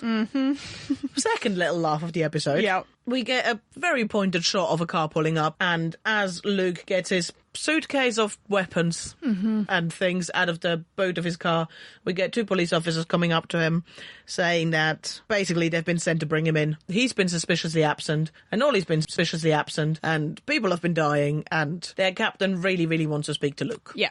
And Luke says, let me just drop this thing off upstairs and I'll be back to continue this conversation, because that's going to work. Oh, worth a go, I suppose. But yes, we don't know what happens. We cut back to Valentine, who's entering the courtyard. All the shadow troopers are really rubbish at their job. It's what they are. Yeah, it is, totally accurate. Valentine kills a silent brother. Again, fairly brutally. Yep. He breaks all of the prisoners out of their cage and then gets up on the bridge to do a little speech of evil before activating a circle rune in an evil way. Yep. And we finished the scene with him saying, by this sign, we conquer. Didn't they remove his circle rune? I mean, doesn't mean you can't draw it on again. But he's not drawing it, is he? He's activating it. I mean, he is activating it, but then to be fair, I really like Alan Van Sprang.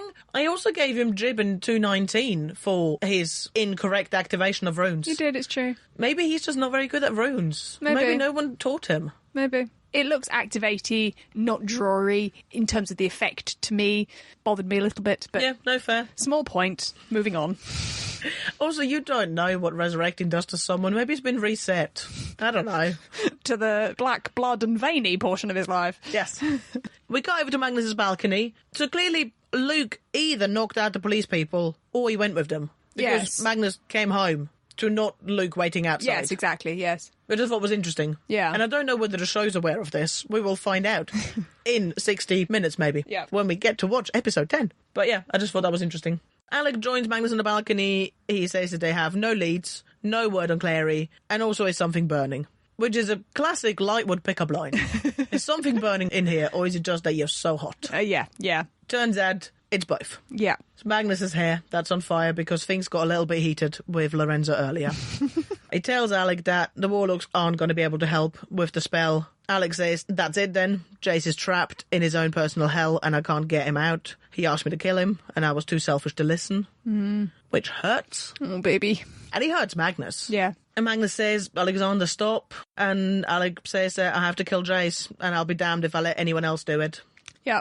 Now, I have slight issues with this line, and they are minor, but he says, I have to kill Jace. I'll be damned if I let anyone else do it. And it should be, we have to kill Jace. And I'll be damned if I let anyone else do it. Yeah, I think the emphasis is just a little bit off in the delivery. As I said, it is minor, but I listened to it and it's like, oh, that line should be so good. Yeah, I think in terms of Matt's delivery, he's focusing on selling the I'll be damned if anyone else does it thing, and he hasn't really gelled the first sentence with the second sentence, as it were. It feels just a little bit like he's so focused on selling the second part. It would also work if in editing they'd put a bigger pause between the two lines. Yeah. It's just how quickly those sentences come after each other that just doesn't quite work for me. Totally. Which is a shame because there's a lot of pain in this scene and it just doesn't quite hit. Though the pain really does hit when Alec leaves and Magnus blurts out that he can get enough power to cure Jace by asking his father. The thing he really, really didn't want to do earlier.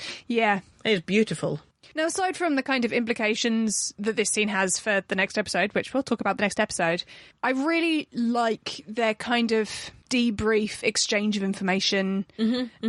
I like how kind of ultimately unemotional they both are. They don't have time. There's action that needs to be taken. There's plans that need to be remade. They just don't have time to stop. I like how much kind of like, well, this happened to me and this happened to me and I said this and you said this and they said this and I talked to them and you talked to them and this is where we are. And yeah, I love the really obvious implication that they've both been out and about for the last 12 hours. They haven't really had time to even, stop and text and gone, okay, I've done this bit that I said I would do. Yeah. It's literally, they're both just assuming that the other one is going to be out doing everything they can, hitting all of their contacts, talking to all of these people, finding out all of this information.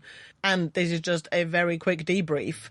And to be honest, literally, like Alec turning to leave, that's him going back out, whether that's going back out to the Institute to continue his search for Jace, or whether that's him literally hitting New York to continue his search for Jace. But they weren't going to settle in for the evening because things are really, really heating up. Yeah. And, the fact that they both look like they haven't slept in 3 days more than they normally do, you're totally right that Magnus looks dishevelled this episode. Yeah, he looks like strung out. And they both do. They both look just battered by the enormity of the thing they're trying to do rather than just battered by the emotion of it, I suppose. It's like these are two leaders who have an awful lot of work to do. I really liked that. Yeah, no, it's a really, really good scene. We cut over to Simon and Izzy. Izzy says, I can't imagine how you feel after what Heidi did. Simon interrupts her and says, what I did. Again, I like this. Yeah, no, I really like it too. I like how Simon is taking responsibility for what happened and Isabel isn't trying to, I don't know, coerce him into being okay about it. She says, this isn't your fault, you were being manipulated, but she doesn't coddle him too much. Yeah. And she doesn't minimise it. Yeah. Of course, none of this is his fault, but it also wouldn't have happened if he wasn't a vampire. Right. If he had... If he'd cut ties with his family when Raphael told him to. Yeah. I was just trying to remember if there was any more conversation, because of course it was Jace and Clary that went to Elaine and failed to tell them that Simon's dead at the time, which, you know, that definitely isn't Simon's fault. But I was trying to remember if there was any more after that. Before, yeah, you're absolutely right. Raphael said... You have to walk away. Yeah. Simon says that he tried to live like a mundane. They tried to pretend that everything was normal, but there's nothing normal about him. And that his mum was right. He's a monster. Which is a nice throwback to his beautiful freak out after he turned. Yes.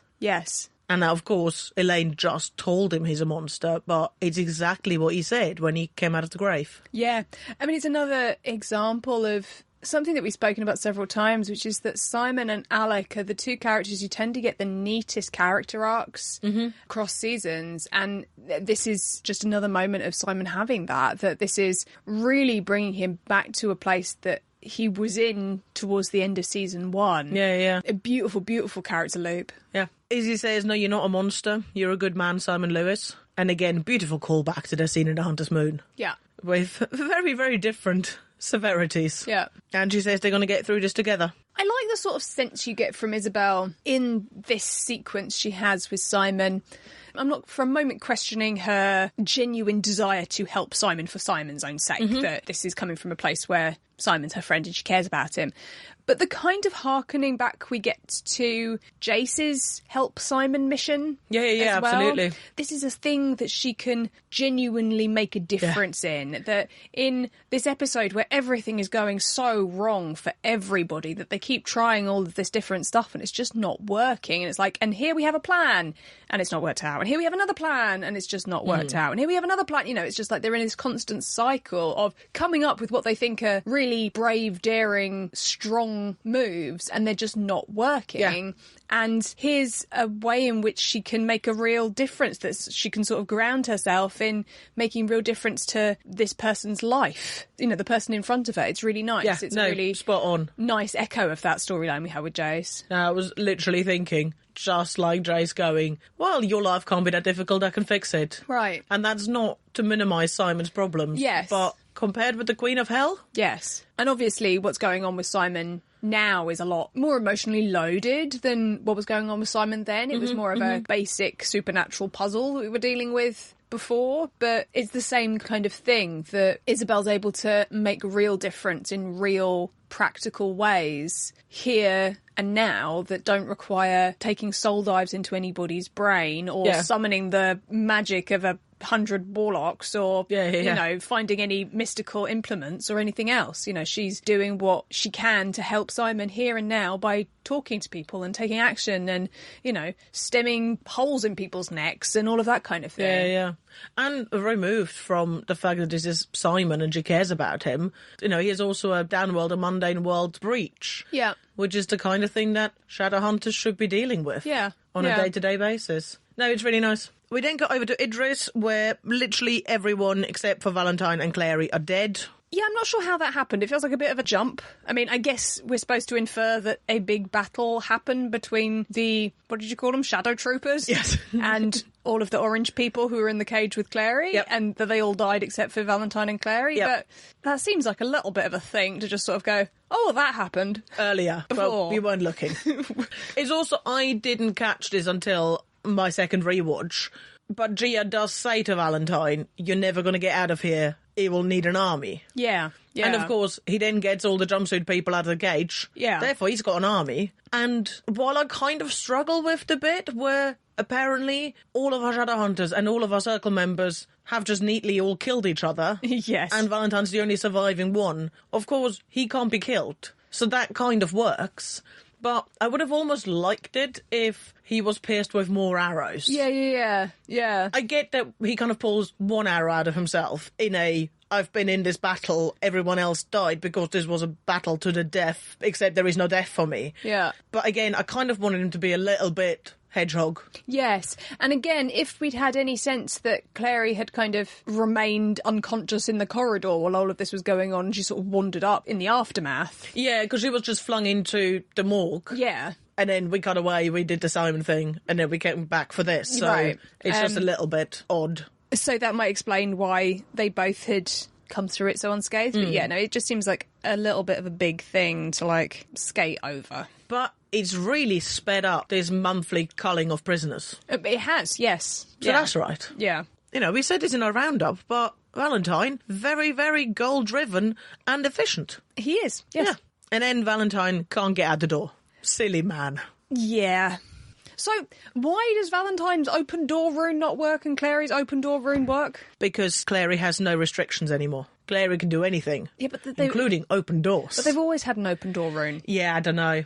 Kind of in the classic Doctor Who, it's triple deadlock, therefore the sonic screwdriver doesn't work way. I don't know. What I really wish is that Valentine wasn't able to use runes. That the Stellae didn't work for him anymore. That he was dead and therefore whatever angelic power thing he had previously contained, the way all Shadowhunters do, was gone. Yeah. Because, you know, you remember when Jocelyn died and we had the only kind of example of a Shadowhunter funeral that we've ever had? Yeah, with the angelic energy. Exactly. Yeah. That was released. No, so totally. presumably if you reanimated the body, that wouldn't come back. I can buy it. I'd go with that. Anyway, Yeah. that would have been really nice if we'd got any sense that the Stellae just didn't work for him, but because he activates his circle rune... Yes. Which is kind of unnecessary. It's not like... Totally. It's not like we need Valentine to activate a circle rune on his neck in order to prove that he's in the circle. He's Valentine. The circle is his circle. Like, he is the circle. He invented the circle. Yeah. And he almost works, because when he draws the rune onto the door, It's sort the of- Stellae kind of responds, but he kind of sparks away. Kind of sputters, yeah. Yeah. If it wasn't for the circle rune, you could totally headcanon this. And again,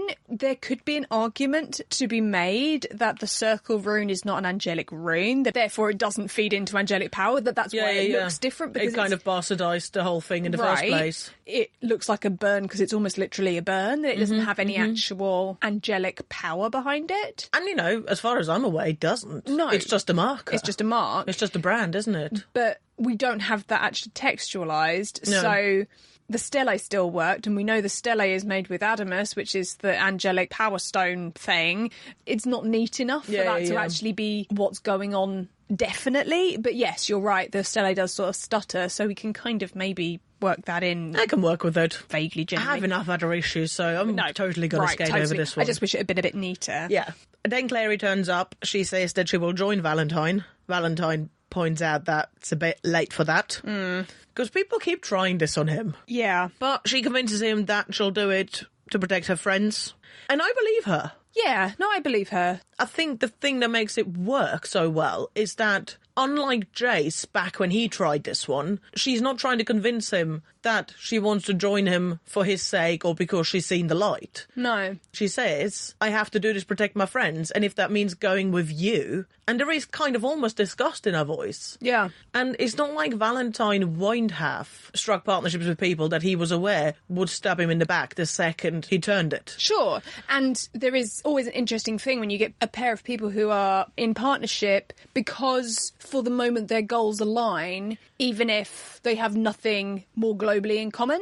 And even if they're both aware that this is a very temporary truce. Yeah, that this is not going to last. You know, they maybe need each other to get out of this building. Yeah. Therefore, they may be able to make a truce work for as long as it takes to get out of this building. And the second one of them gets a chance to stab the other one in the back, that will happen, yeah. Right.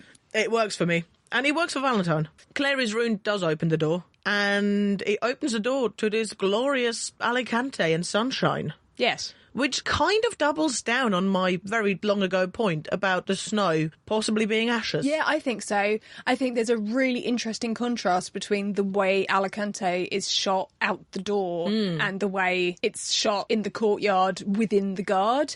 Really, really striking. Really beautiful. Yeah, the sunshine was actually so kind of pointed that I thought when Valentine stepped through that the sunlight was going to affect him like a demon, like it was going to be, you know, something that was plot significant rather than just symbolism significant. Yeah. Well, I was kind of waiting for Clary to try her sunshine rune on him. Obviously, he's not a demon, but she wasn't going to get near him to do anything about the necromancy rune. And necromancy is kind of a bit demony. Yeah, a little bit. And we've been taught stuff about, you know, people coming back from the dead weird. And it'd be worth trying, because what are you going to lose? Yeah, sure, no, maybe.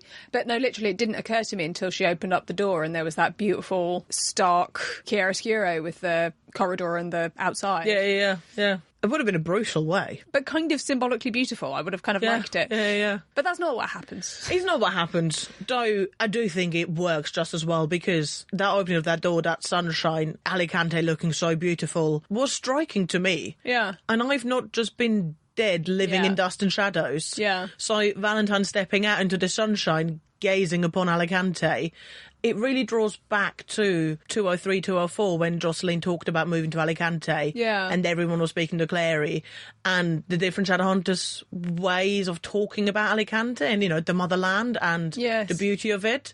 And this really reminded me, it's like that moment Valentine takes to gaze upon Alicante that has him so distracted that ultimately Clary gets the upper hand on him. Yeah, sure. Works really well, because whatever happened to Valentine in his life, it means the same to him. Sure. Yeah, absolutely. And we've kind of had it often enough from various Shadowhunters that, it just really worked for me.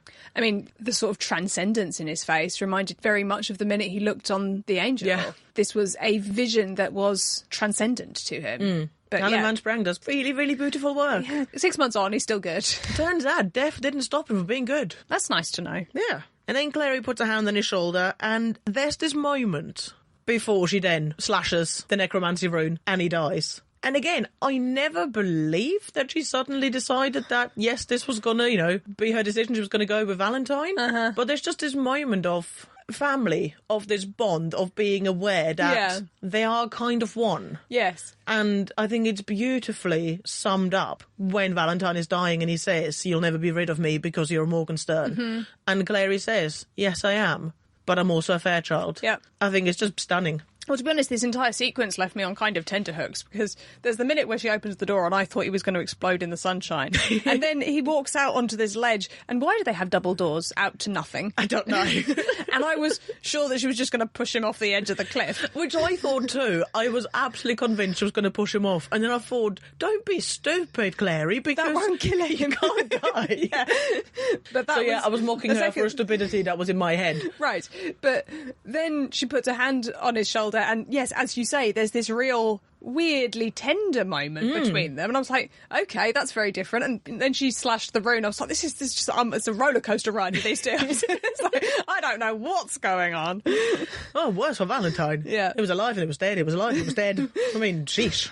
And Clary was there all the time. So Valentine dies. And then a shadow trooper in the background calls halt, and Clary looks out at the horizon. And again, for a moment I thought she was going to run. Yeah, I'm not sure why she doesn't just portal. I mean, she doesn't portal because she makes a really conscious decision to not make a run for it. Okay, yeah, all right. Because I think there is a moment where there's kind of this longing, and then she drops her stele. Because she wouldn't drop her stele if she wasn't giving herself up, if she was just getting caught because she didn't, you know, run away in time. Yeah, sure. I think it's a very conscious decision to give herself up. Okay. I don't know why. I don't know why she's making the decision. I don't know whether this is still an ongoing, I'm buying you time. Being a Shadowhunter is all about sacrifices. Yes, though she was literally buying Alec and Isabel time to get out of the graveyard, and kind of they're not out of the graveyard by now. They're right alongside her in the cage of people to be set on fire, yeah, no? Though we did talk about this last time. It's like, I don't think she was buying them time to get out of the graveyard. I think she was buying them time to depossess Jace before the entirety of the clay found out about it and all of Alicante was going to hunt him down. Yeah, we did. But I just think that unless you're planning on going, okay, well, I can buy you a week, then whether it's 6 hours or 8 hours is really not going to make any difference. Yeah, and she has to assume that if they got out of the graveyard, they made it to Magnus, which is where she sent them. Yep. And therefore behind Magnus's wards, and therefore under his protection and not traceable. No, totally. So that has to be what she was buying them time to do. And I guess for, whatever ability they have to see where a portal's gone, for that to sort of dissipate, which I could imagine taking a couple of hours in a kind of energy tracing sort of thing. I'm making that up, but you know what I mean. Yeah. In quite a lot of things where you can portal somewhere, there's also a trace energy signature that sort of gives you some indication as to where they've gone. But I'm not sure there's any benefit in her buying them any time now. No, as I said, that's one of my theories. Yeah. I think the other theory is just that she genuinely does think that she deserves to pay for some of her actions, which I think her headstrong Chaos Tiger thing last episode completely disperses that theory. Yeah, speaks against, yeah. The other thing is literally that she wants to make sure that this time Valentine's body is taken care of. Yeah. And my main problem with that is that you don't need the fancy courtyard incineration. They've got a fire rune. Yeah. Max nearly burned down an institute. Yeah. Just because he was hungry. I think if Mrs. I can make whatever rune I want now wants to burn Valentine's body... Disgruntled cat face, but yes. She could do that. Yes. I get that all of this is plot convenience. This is why Shadow Trooper calls halt in a way that is vaguely like what an actual Shadow Trooper would do. This is why Clary doesn't run. Yep. This is why she doesn't set Valentine's body on fire. But I think to a degree you can explain some of it. But yes, she begs the Shadow Trooper to burn Valentine's body properly. He puts cuffs on her, bends down, plunges his hand into Valentine's chest, and pulls out what looked to me like a strip of metal. I had to watch it 3 times to realise it's a rib. Yeah. As in the whole Adam and Eve thing. Yeah. I seriously thought it was like... You know those snap wristbands we had when we were kids? Yeah. That were straight and you slapped them on your wrist and they'd wrap around it? Yeah. That's what it looked like to me. Yeah. To be honest, and not to go, oh, yes, well, I'm so clever. But there's been so much like Adam and Eve stuff floating around in this season that I kind of assumed when Jace was going to dig up the grave that he was shooting for a rib. Yeah. Presumed it so completely that I didn't even bother saying it out loud. It just seemed really obvious. It felt quite thick when he took me 2 rewatches staring at this piece of metal that is found in Valentine's ribcage. Yeah. And then I went, oh, ribcage. Like what Eve was made from. Yes. I understand. Yes. Yeah. Just in case anyone listening didn't get that either. Don't feel bad. No, don't feel bad. And he takes off the helmet. And we suddenly learn why all of the Shadow Troopers have become Shadow Troopers overnight, as if by magic. This is why you don't have all of your guards with their faces covered. Just saying. Yeah, I mean, that is why. This is also why you're not allowed to wear that outfit into a bank. Yeah. Same reasons. Yeah. Yeah. We learned that in The Wizard of Oz. I don't know whether the Shadowhunters have seen that, though. I don't know. The writers and directors of this show sure as hell have, though. Battle tactics we can learn from The Wizard of Oz probably shouldn't be low on the list of things to take as written. It's way more old school than that, isn't it? It's like, this is a Trojan horse. Well, yes, but they at least had the decency to actually hide inside a horse. Like, he's hiding inside a Shadow Trooper. Yeah, but the problem is that this is their standard Shadow Trooper uniform.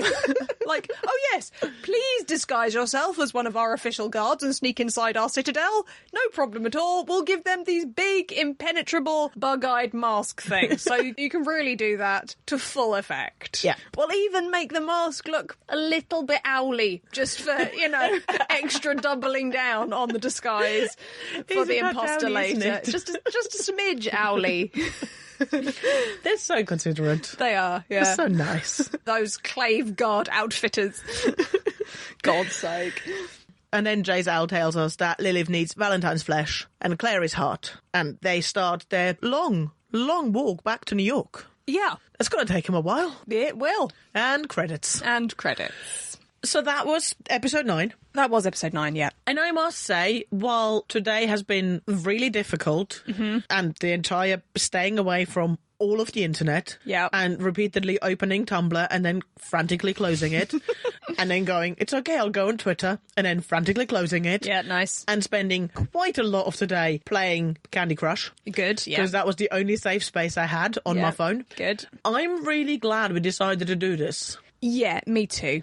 One of my issues with this episode is that all of this is this massive build-up for episode 10. Mm-hmm. But because what they were doing wasn't a 2-hour episode, it was just showing 2 episodes in a row. Yes. The episode does have to stand on its own. It does. It doesn't even have the leeway that a double episode constructed as a double episode would have. You know. Yeah, you didn't call it part 1 and 2. Right. Yeah.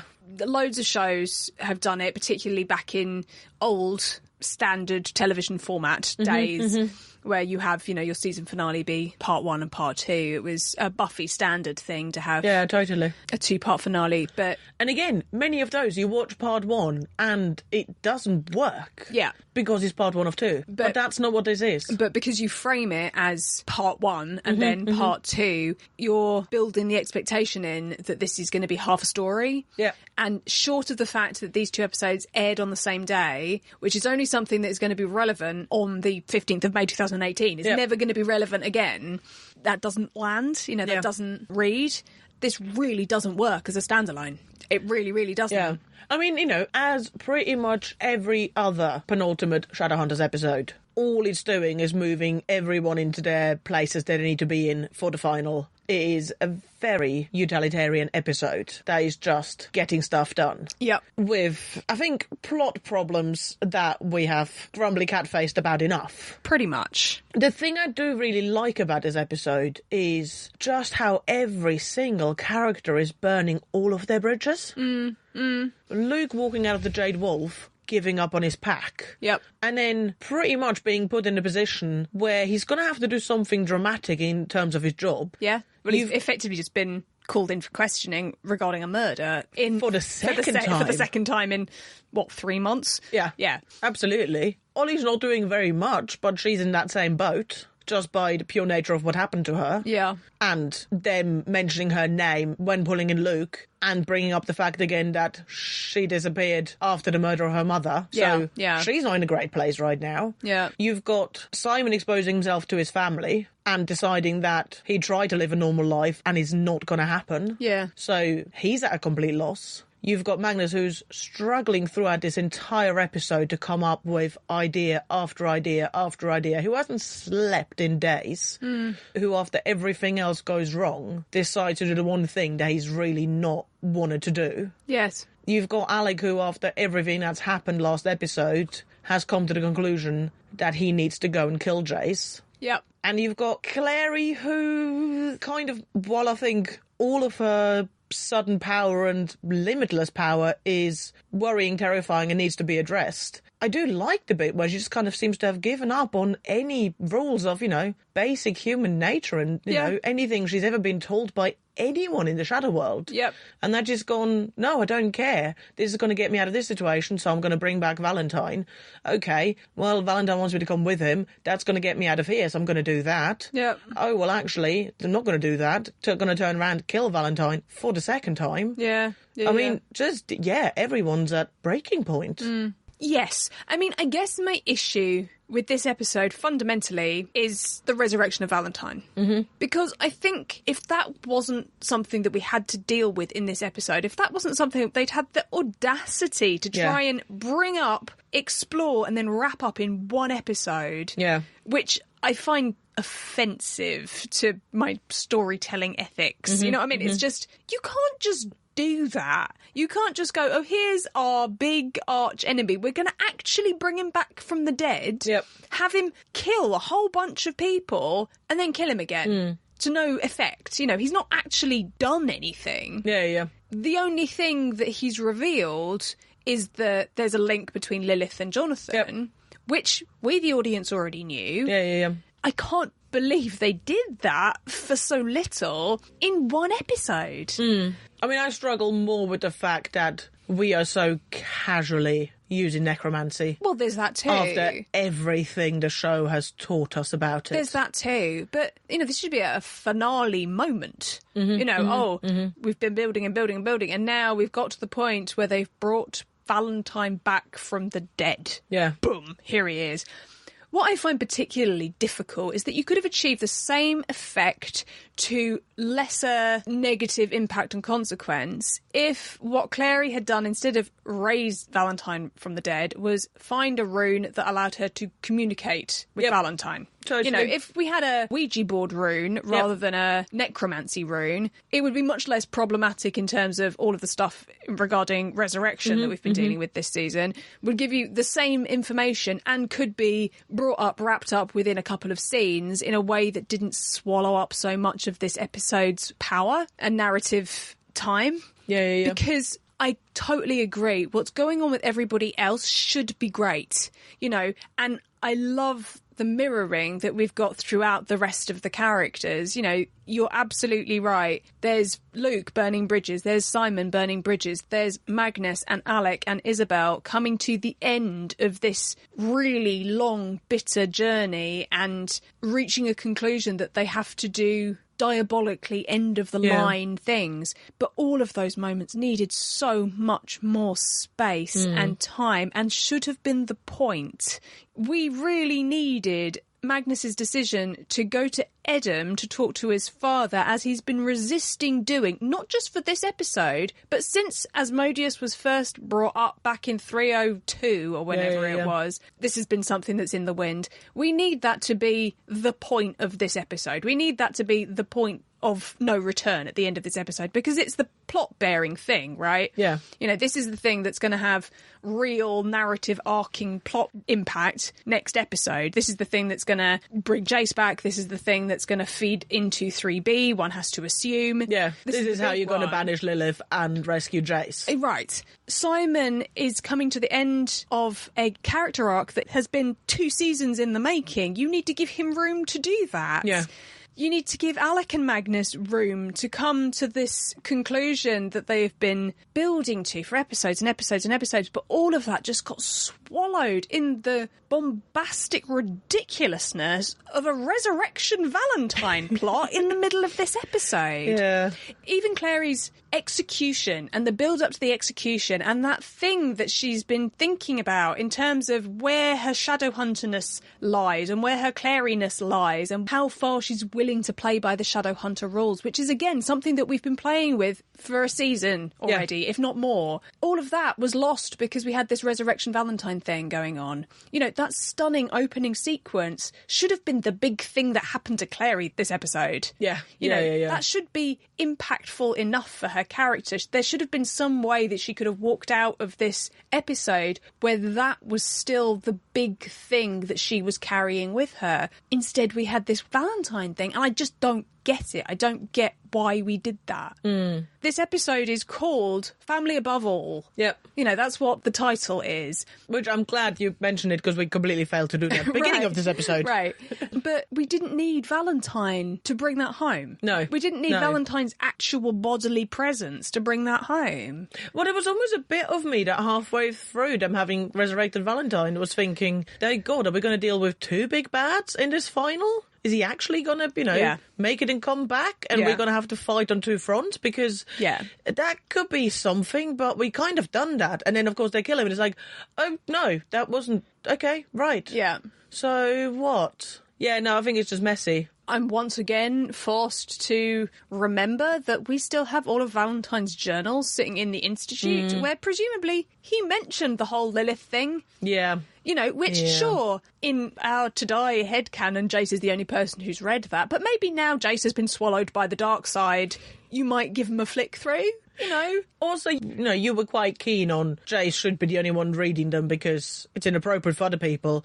But I think once you get possessed by the Queen of Hell, those rules go out the window. Yeah, no, sure. Boundaries get crossed. I mean, just... Go through his underwear drawer, do please. Yeah, just like, you know, we kind of have these basic rules between us. What either of us would need to do if the other one turned into a vampire, turned into a werewolf, got kidnapped. Which flowers do you leave to leave the big clue that means something's wrong here? Yep. We discussed those things. Because we watch too much television.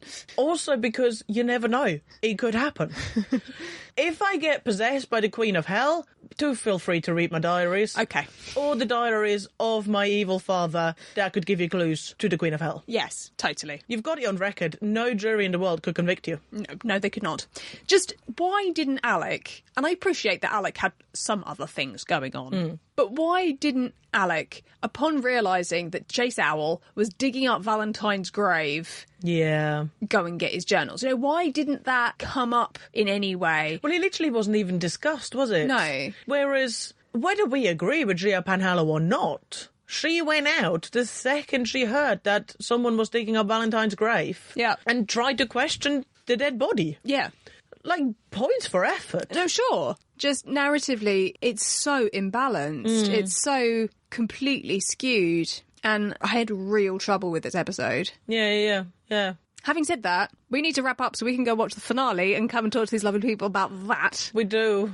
I'm not sure I wanna. Yeah, we have to. Also, just on burning bridges, of course, the other thing that I didn't mention in my account is also the bit where Lorenzo just threatened to banish Magnus. Totally. So we've got more people banished. Yeah, totally. That in addition. Though possibly if he gets banished, then he could go be banished in the same place that, Raphael got banished to, and they could be friends again. That's nice, yeah. But we are here to focus on the positives. So, what was your best bit? My best bit was the knockout warlock fight. I enjoyed the fight. I enjoyed the kind of spiteful antagonism between them actually coming to a physical head. I enjoyed Magnus's lack of tether in this episode actually exhibiting itself in some frustration, some violence. The special effects were cool. The choreography was cool. I enjoyed it. I thought it was coat good. was really good. The coat was good, yeah. Really Magnus good won, which I liked. What was your best bit? The opening sequence. Yes, that was a close second. I didn't pick it because it was brutal and miserable and I don't really want to watch it again. But in terms of cinematography, it was absolutely drop dead gorgeous. Yeah, it was stunning. I do applaud them for their brutality this episode. Yeah. Effective use of brutality is effective, Especially because it's not unnecessary gore. Yeah, totally. You do get shows where there's just blood being poured on the camera for the fun of pouring blood over the camera. And this isn't that. Yeah. This is really effective use of violence and gore and brutality and viciousness. Yeah, really, really effective. Who was your MVP? Christine Cox. Fair. I think she stole this episode with her performance in that scene. It was just gorgeous. Alberto was very, very good too. Yeah. And big shout out to the art director for this episode, who I failed to look up. Shame on me. But he or she was good. He or she did a fantastic job this episode. Yeah, no, totally. Who was your MVP? Little Chaos Tiger. I would love to pick her, but yes. I just don't think that she's to blame for the script. I think that's true, but I found it so frustrating that I couldn't enjoy any of her sections. Yeah, no, I completely get that. And I think I've said this several times about several characters in Shadowhunters, but they're not to blame for whoever plots the holes. No, of course they're not. Of course they're not. None of my frustration in this episode was anything to do with Kat McNamara's performance or Alan Van Sprang's performance or any other performance. This was entirely an episode structure and pacing issue. They were both as good together as they ever are, and Kat's performance this episode was great. Yeah, no, absolutely. And I'm really, really enjoying this new and slightly terrifyingly crazy, power-hungry Clary. Yeah, we'll see how that flies. If it's a conversation they're going to have, I'm really excited about them having it, but I do have scepticism about the effectiveness of that conversation. Oh, yeah, but I can be angry about that in 46 minutes. Fair, totally fair. Do you have a hint for your quote for this episode? I do. An unexpected moment of Valentine humour. Okay. Was it him throwing up a ball of maggots? No, that was disgusting. I liked it. Do you have a hint for our lovely listeners? I have a quote. Okay. I'm struggling with my hint. Okay. Long time coming Chaos Tiger conclusions. Very good. We'll go with that. So, as we said, we are now off to watch episode 10, finally. Yep. We will then podcast episode 10 until about 3 in the morning. Possibly. And episode 10 will then be out on Monday. And because obviously short turnover and us having to record stuff pretty much off the back of each other, all of our quote revelations will be in our season 3 roundup. Yeah, of course. And we will do our normal section on feedback for these 2 episodes at the beginning of our roundup as well. So yes, don't worry about that. If you have thoughts on Ep 9 or Ep 10 specifically that don't kind of bundle into any thoughts you have on the rest of the season, do let us know and we will deal with those in the roundup too. Absolutely. And the roundup will be out on Tuesday week on the 29th of May. So we're hoping that everyone's going to have enough time to get their thoughts to us after they've decompressed from watching all of the Shadowhunters. Yes. All in one day. Also, we are aware that we've had a sort of tangential air date for the beginning of 3B. So we will have to be revising our hiatus schedule. We will try and sort that out before 310 so we can give you a heads up as to what that will be like. But obviously, keep an eye on fascinationandfrustration.com for latest updates and information. Our today is really busy. Our today is really, really busy. So we've got to let these people go so we can go and get on with it. Yes. Thank you so much for listening, everybody. And we'll talk to you on Monday. We'll talk to you on Monday. Bye-bye. Bye. Thank you for listening to this episode of The Descent is Easy. If you'd like to support us, please head over to iTunes and leave us a rate and review. Alternatively, come follow us on social media and help spread the word by liking and sharing our content. You can find us on Tumblr under The Descent is Easy podcast and on Twitter under Descent_is. For more information, see fascinationandfrustration.com. Thank you very much for listening.